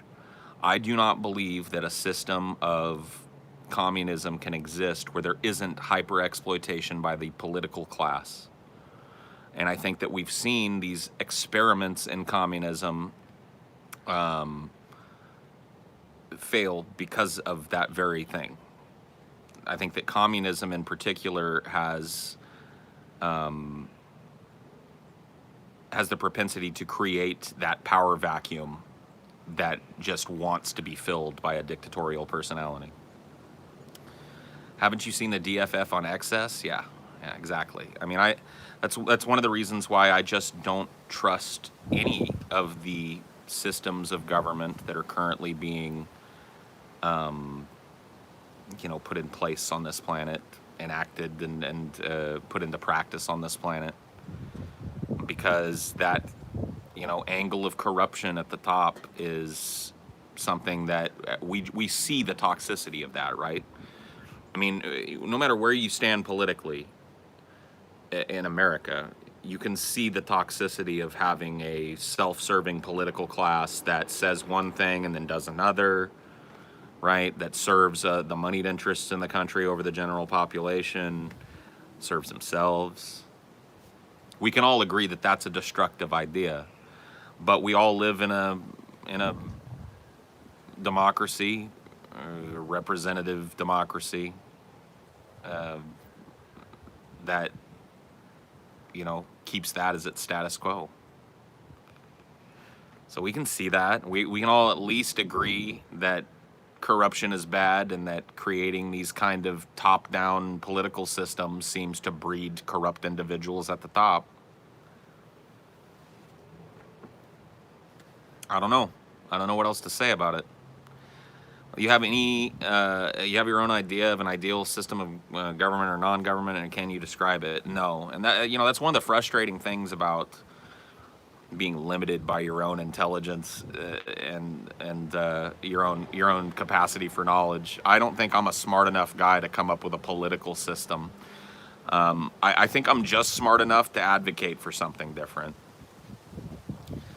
but not quite smart enough to be the guy that goes, here is how we should live. I leave that to other thinkers and broader minds than mine. I've said this before, probably recently on the Highdeology, but I think it bears repeating that. At some point, every type of political system that's ever been tried on this planet was a fundamentally new idea. And that's what I advocate for. I think we need another leap.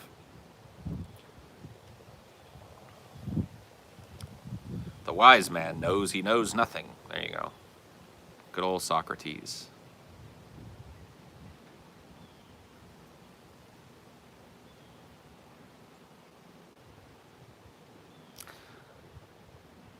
So you could never be an economist? I'd be the world's worst economist. Yeah, no, my mind is I know the limitations of my mind, you know thy limits, yes. I know I'm not some kind of brilliant political mind. I'm just a dude. I'm just a guy, you know. And I try and couch my opinions that way. I don't. I've been accused of sounding sometimes like I'm pontificating or whatever the fuck, but I really try and stand away from that and give you, to the best of my ability, the opinions that I've developed. But I'm not trying to be no PhD. I'm not trying to be some philosopher king or some guy that solves all the world's fucking problems or something. I'm just a dork, man. A lot of economics agrees with some of your premises, Paul. It's the right-wing economists that are full of hot air.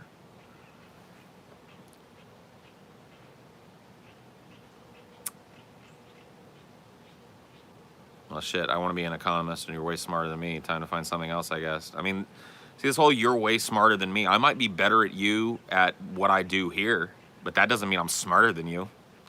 The whole concept of intelligence comes up a lot on at least recently. It's come up a lot here on these Highdeologies, and I just think that most people have a fundamental misunderstanding of what intelligence is. I think that like this static IQ and language-based model, where that's how we measure, that's the blunt tool we use to measure what intelligence is. Nah.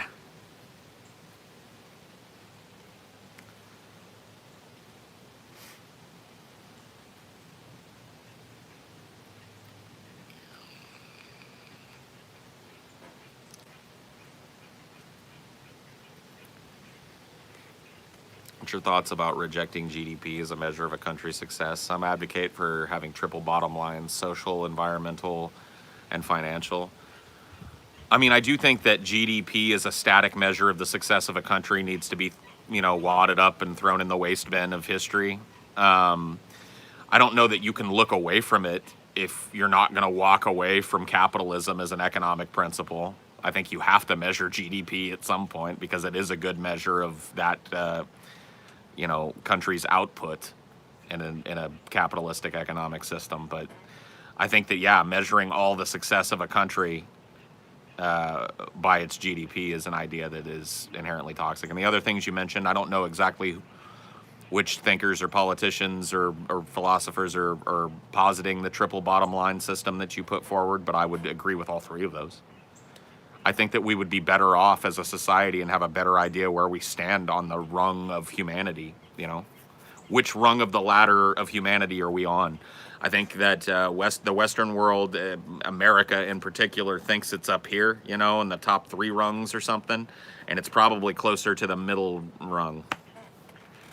And I think that if everybody knew that, then maybe just a sense of national pride would develop that would want us to make this place better. And we would have a focal way to do that with that bottom line way of thinking. So, I like the idea.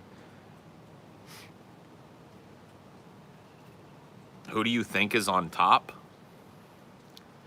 I mean, certainly America is on top in certain areas. I mean, militarily speaking, I don't think there's anybody that would argue that we're still the big dick on the block, right? I would say in terms of trajectory, China is probably close to the top. They're not there now, but I think that China is investing in its infrastructure in ways that are going to ensure that, the world's eyes are going to be on China. These cultural centers that they're building are going to draw the eye of the entire world. And that's really what I'm talking about here. Setting aside economics, setting aside military, and just look at the cultural output of a nation.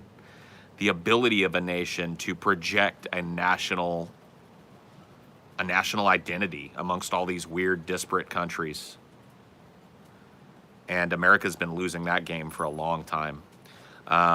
When I was a kid, America was like a respected ally in the world. And now America is kind of the butt of the joke, isn't it? I mean, maybe some of you guys in Europe and abroad and in other countries can correct me if I'm wrong, but I kind of feel like America has, especially now with the election of Donald Trump, has really kind of entered an era of, the world's kind of giggling at us now. Are you a nationalist now? No, but we live in a nationalist world. Power is projected nationally because we live in a world of borders.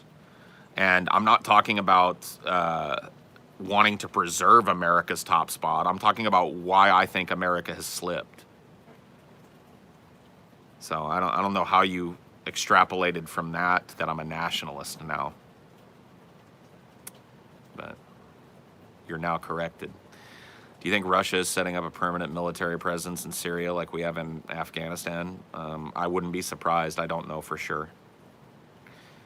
You think the U.S. peaked in World War II and now we're just pumping everyone's gas? I don't know if I'd go that far, and I don't know that I would put the peak at World War II, but I would say that we have been in decline now for at least my lifetime, in terms of just our identity as a nation in the world. The level of respect that the American flag confers from other people has eroded. And that, to me, is a sign of our cultural rot. It's a sign that we're turning out failed students who don't know what to do with their lives, and we're feeding them garbage. And now we've been doing it for at least 2 or 3 generations, and we're reaping the benefits of that. We're now no longer a place that people really want to be like.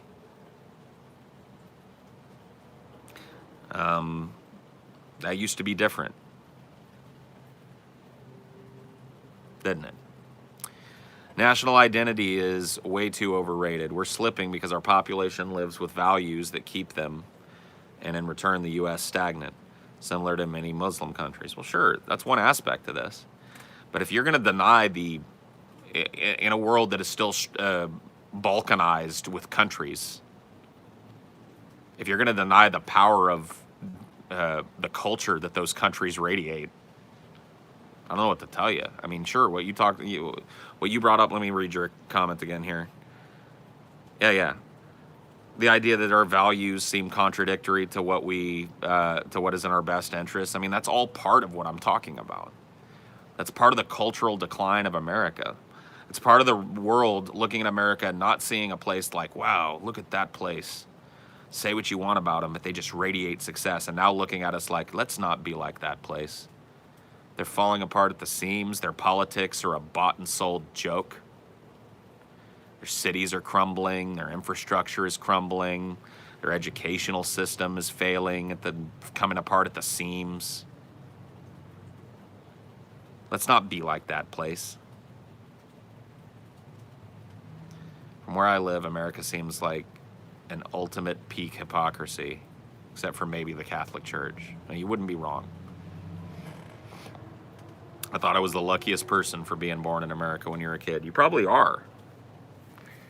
Probably are. There are definitely worse places in the world. I'm talking about first world countries here. I'm not talking about the entire well, of course, I'm talking about how third world countries look at first world countries. That's all part of this. Yeah. But I may be wrong. I may be wrong about all this. America may just be experiencing a short little dip, and we may be charging back right to the cultural forefront, right to our old respected position on the globe, right to our leadership position. We might be right back on that trajectory, but I don't think so. I don't think so.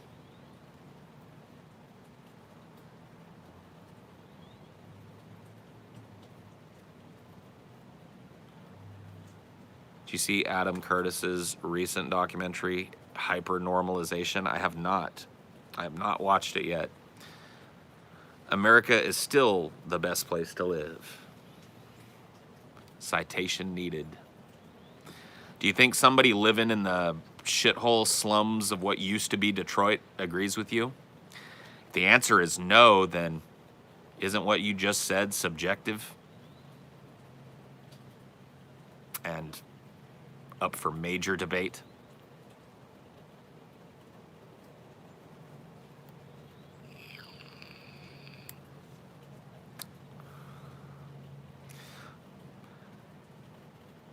Too many people blindly hate America. Half the people in these fucking comments don't even know why they hate it. Same goes for people that love it. They don't know why either. Wow. If only we could all be like you.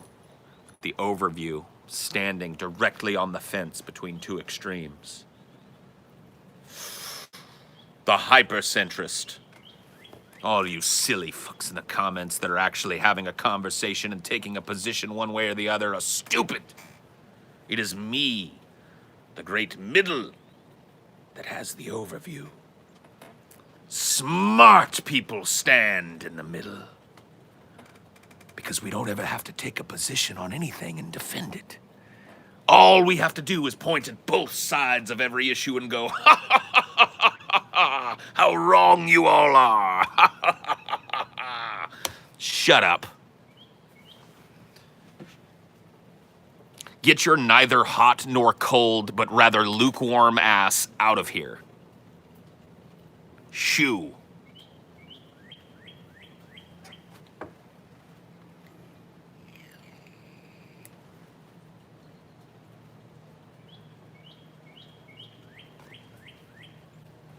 Okay, Jesus. Wow.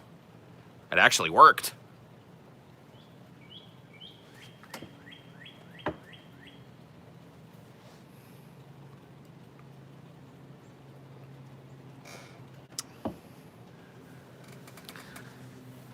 I'm gonna go and get a new stick of some kind of new scent. I think I'm gonna get some patchouli, dude. Let's go totally hippie. Patchouli it is.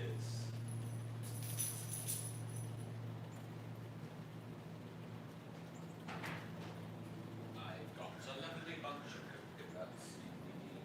They are standing in a row. Big ones, small ones, some as big as your head. I've got a lovely bunch of coconuts. They are standing in a row.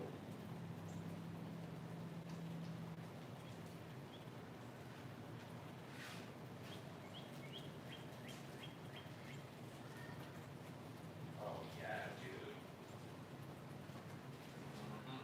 Oh, dude. This is gonna be good.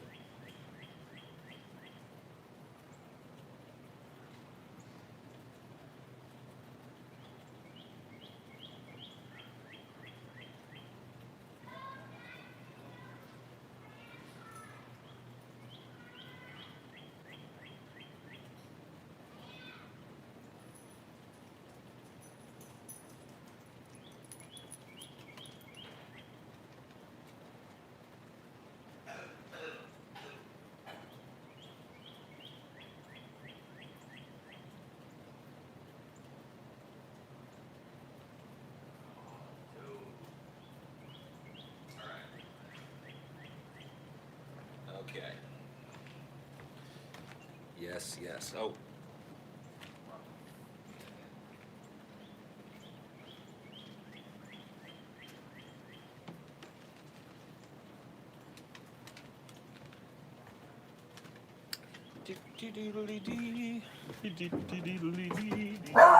Whoa.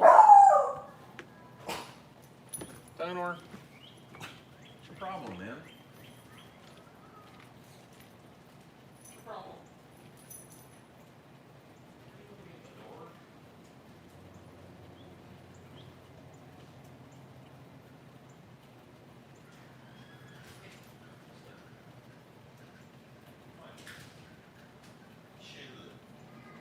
Chill out, boy. Hey, Dino. Chill.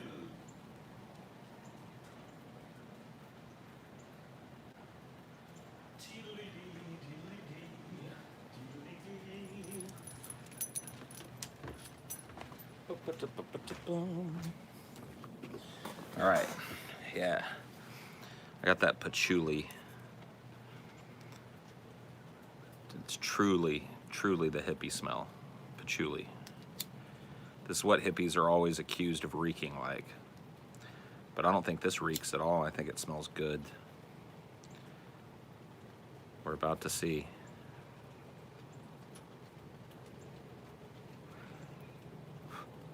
All right. Oh yeah. See, that's good, man. That's so good. Is everyone having a good afternoon? I'm picking up good vibrations. I don't know about you. I look like a hippie? Cool. Do you think that as the globe warms and ice melts, we could see world superpowers setting up shop in the newly uncovered Antarctica? I know that trade is already changing thanks to the melting. I don't know, man. I don't know. Maybe.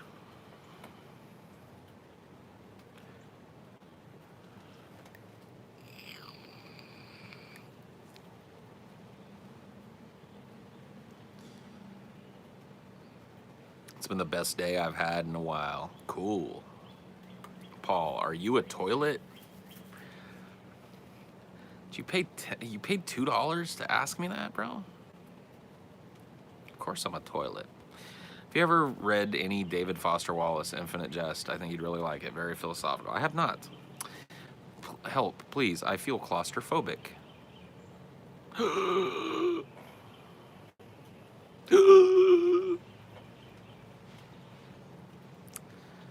That means it'll only probably get worse from now on, probably. Yeah, that's true.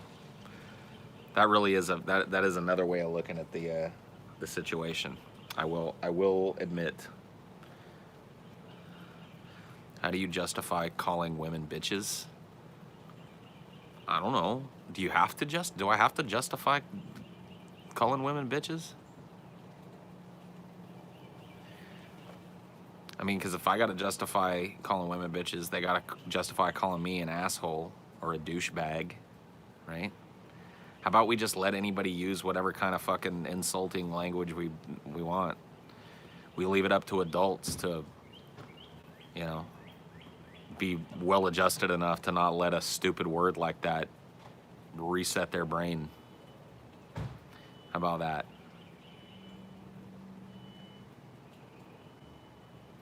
Or a dick.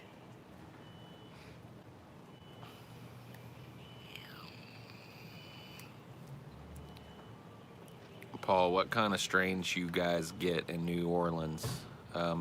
Mostly just, good American Kentucky tobacco. Those usually. Would you rather be Brett Keane or a child molester?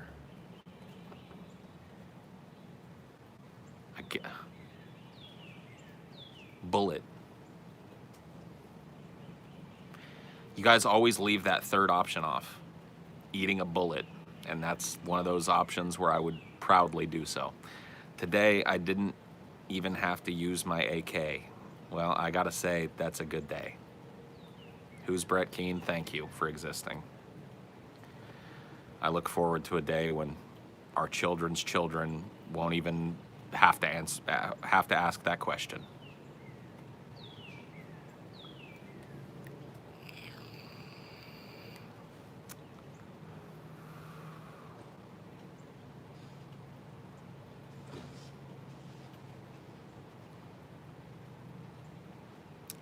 Well, I've started watching that time-lapse of the universe vid. Made me feel very small and meaningless. Good. Everybody needs to feel that way, man.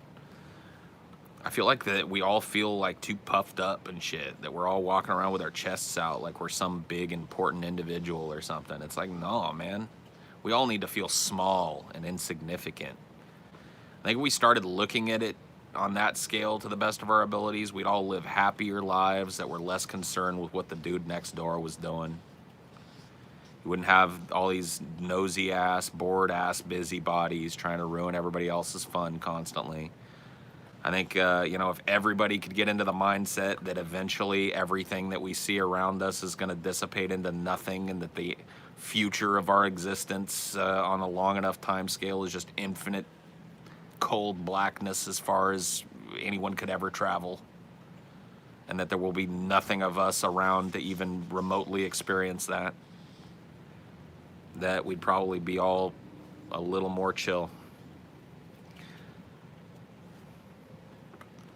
Feeling small and insignificant coincides with not feeling very confident, which is not good. I don't think that's true at all. I think you have a very, very warped perception of what I mean by feeling small and insignificant. I don't mean feeling like a little mouse that can't stand up for himself. I mean realizing that you, the colossal capital YOU, the giant ego at the center of your existence, is meaningless. And so is everybody else's little up-jumped ego. That's what I'm talking about, man. Feel small in that way. Realize that your worries don't even matter in the slightest. And that all of this pageantry and bullshit that we engage in is just meaningless. You always make it so hard for me to do my job. Nothing means anything. We're all insignificant. It's gonna end. Time to don my scrubs and hit the ER. See, man, you're just looking at it. You're looking at it from a skewed perspective. Let me tell you, there are few more maligned people in the philosophical world than the pessimist. And the reason is because an optimist, a person who thinks like you do, being a medical professional, that you're going to go out and you're going to help people, and that is meaning. You think that my insinuation that it is ultimately meaningless means that it's a fruitless pursuit. That's not the case, man. That's not the case. I think that if you really listen to me, if you really listen to me talk and ramble about this stuff, you see a profound optimism at the core of what I'm about. A profound sense of compassion for our species and a profound desire to see that species walk a better path. And that can be called nothing but optimism, and that's at the core of my philosophy. It's just wrapped in a pessimist tortilla, my friend. It bears fruit, but the fruit is also meaningless. That is true. That is true.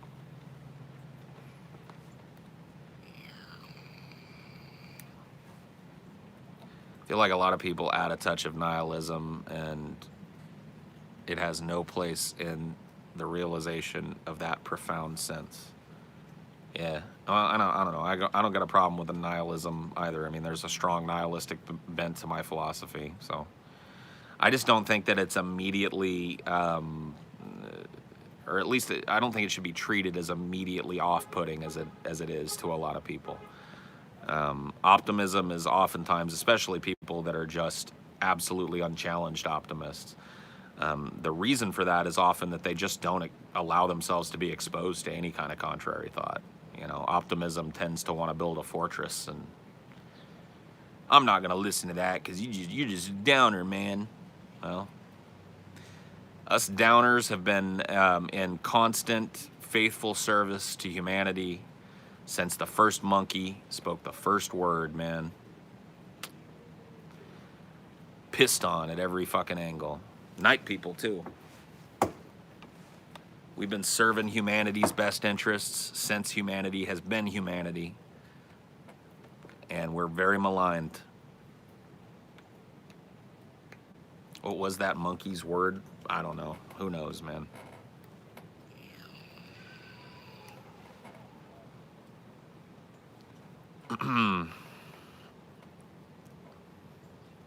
What about fatties? What about fatties? What about fatties? What about fatties? Fatties, fatties, fatties, fatties, fatties, fatties, fatties, fatties. What about the fatties? What about the fatties? What about the fatties? What about the fatties? Paul is a fatty. Paul is a fatty. Paul is a fatty. Paul is a fatty. Yeah. What about the fatties? What about the fatties? What about the fatties? What about the fatties? I'm fat. You fat. We fat. We fat. I'm fat. You fat. We fat. We fat. I'm fat. You fat. We fat. We fat. What about the fatties? What about the fatties? Fat. Blubbergumptious. Fat. Blubbergumptious. Fat. Blubbergumptious. Yeah. That's a freestyle right there. Ooh. All I need is a trap beat. All I need is a good trap beat.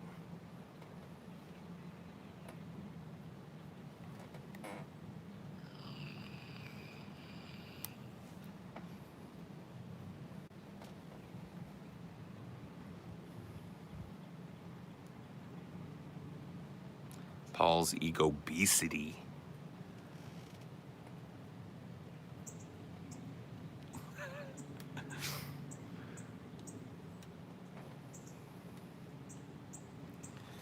Imagine how many of us were simultaneously adding our own take on that, Paul. Dude, I hope there was at least a couple of you jiggling along with me. It's good to know.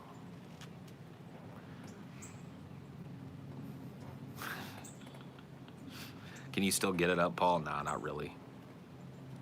Do a collab with Lil Beezy? Nah, man. I don't mess with that kid. Paul, I have some issue with your bring on the nukes theory, even though I like the core sentiment of it. Who are you to say we can't be? And the juxtaposition of it is apropos of the socks.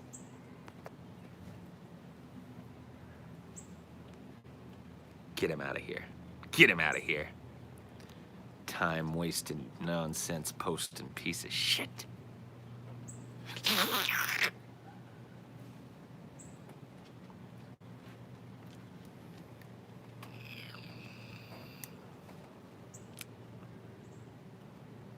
Bring on the nukes. Bring on the nukes.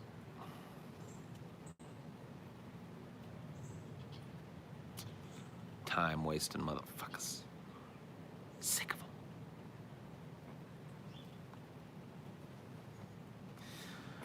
So I have less than 48 hours left as a 38-year-old, and I gotta say, 38 has been a shitty age, and I look forward to 39 being just that one little smidge shittier. That's right. I will be on the downslope towards the hideous age of 40 in less than 48 hours.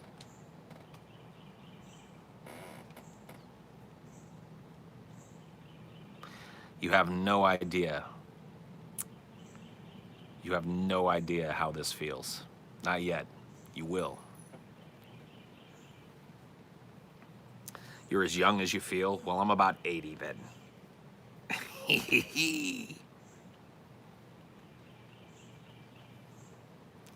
Yeah, I just thought about that. Because I was thinking about the research that I have to do for the show on Monday. And I was like, yeah, Monday, April 1st. Oh, shit.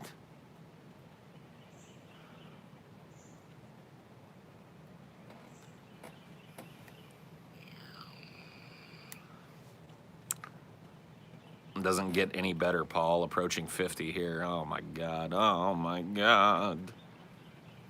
Mental age of 15, spiritual age of 80. I'm depressed. Oh, man.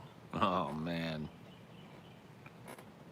You're not living past 25. Well, that's not a bad, I'm not trying to encourage you down that road, but I'm not going to stand in your way, man. I don't blame you.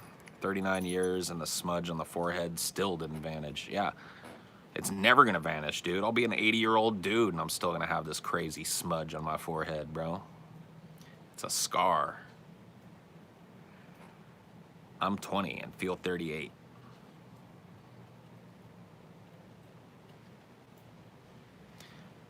Paul's birthday is April 1st. His existence is a cosmic joke by the universe.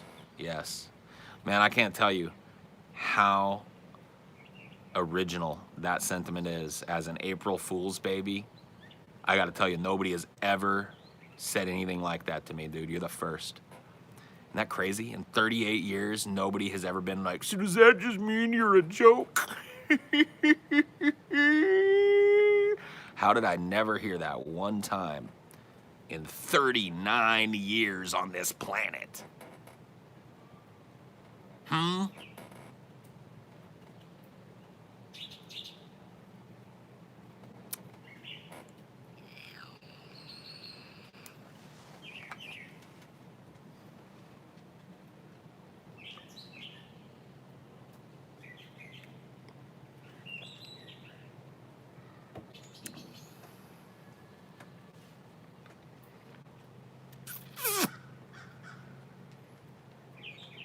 The heat death of Paul, yeah, you're witnessing it right now. Right now I'm radiating the life energy that my body needs to sustain itself. One of these days it'll just stop trying. Randy Orton's birthday is April 1st. Cool. I could kick his ass. I could kick Randy Orton's ass, dude. I don't mean to be like an e-thug or whatever, but let's be honest. I could beat Randy Orton's ass.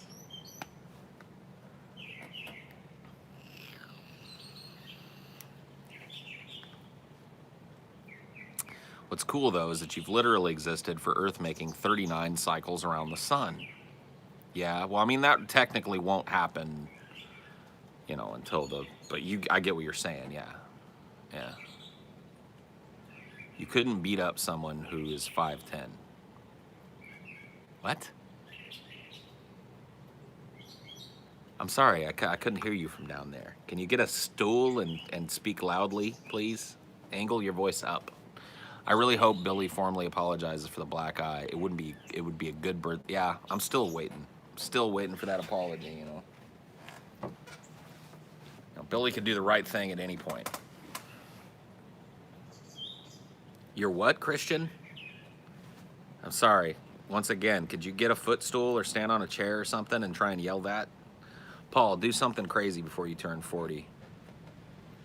Flash your dick and get banned, then retreat into a mountain cave. Yeah, I'll probably do that.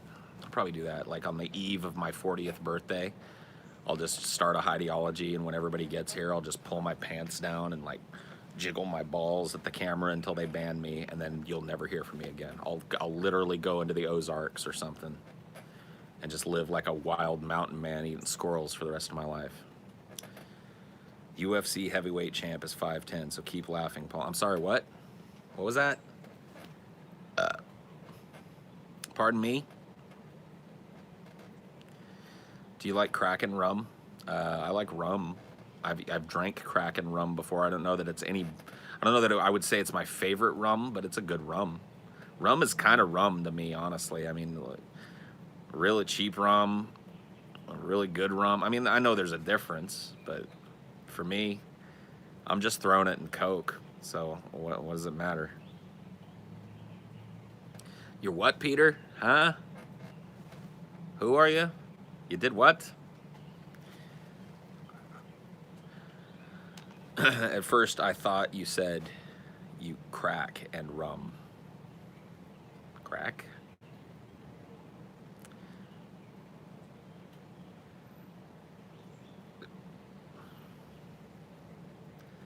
I think writing fiction can give you fulfillment, Paul, and I think you would be good at it. Maybe. It's just a little late to become a writer, isn't it? It's like a cheaper, smoother Bacardi Gold. Yeah, all right.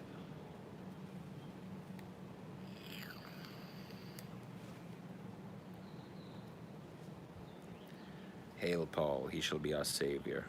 I've already been your savior, man. There's no shall be about it. I am your savior. Distillery on the moon is how we know we've made it. Yep. When people are getting drunk on the moon, we're gonna be okay, guys. Gonna be okay. When's the last time you hit a bong? Yesterday. Turn your D&D games into books. Oh yeah. Favorite Nirvana album? It's not even really a full release, but Incesticide is the one that I find myself going back to listen to now more than the rest of them. I love how like kind of lo-fi it is. I love how aggressive the guitars are. It's just a great album, like a great EP or whatever they call it. I like Bleach a lot too. Bleach has that same kind of edge to it that I really have come to appreciate after listening to so much of the highly produced Nirvana, which is also brilliant. Going back and listening to the roots of Nirvana is like, oh wow, listening to what would become that sound, you know. Bleach is a great album, man. What other grunge bands do you like?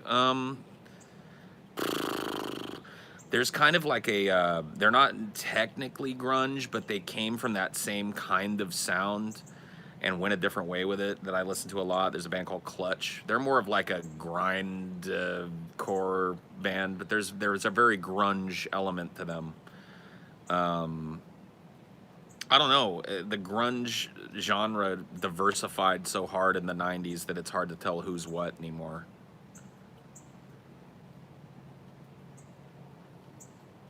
Pantera. I liked listening to Pantera back in the day.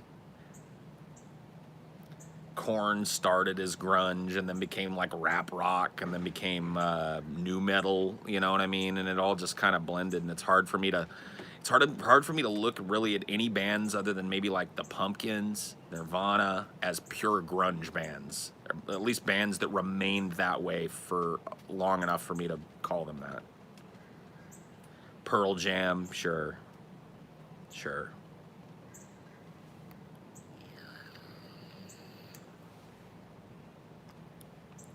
I don't think that's right. I think that if you listen to the Pumpkins' first album, their first commercial album, Siamese Dream, you will hear that they are indeed a grunge band. They were just like Baroque grunge. It was a very strange time to be alive. Gish, yeah.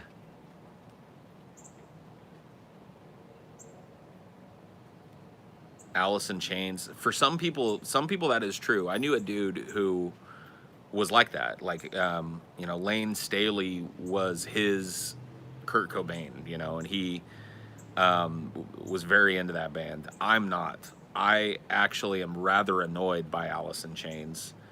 And a lot of that was due to the fact that when I was a kid, the radio was really how you got to listen to most of like the music.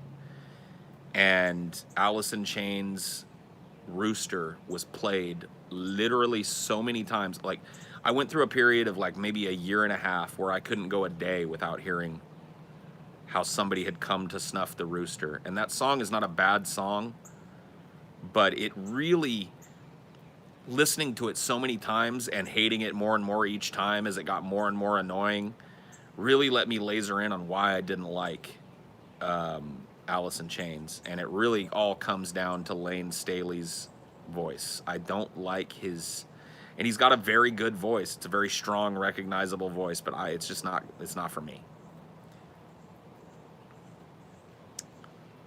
It just ain't for me.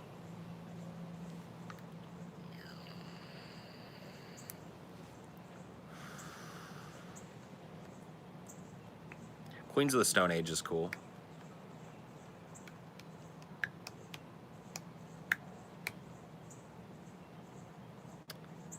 He found a way to kill me.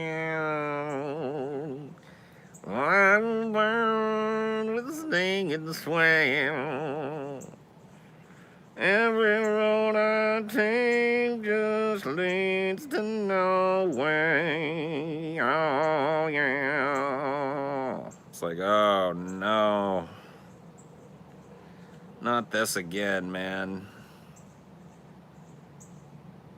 Yeah, I'm not a fan of the voice either, so.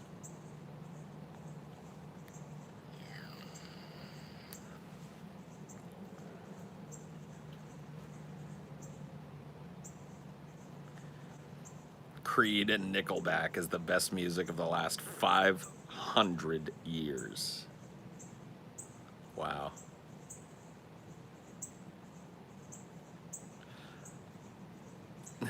Wow. Stone Temple Pilots. Yeah, that'd be I'd consider them a grunge band. And yeah, I like them. That first album, I think it was Core, right? Was their first big hit album. It's a good album, man.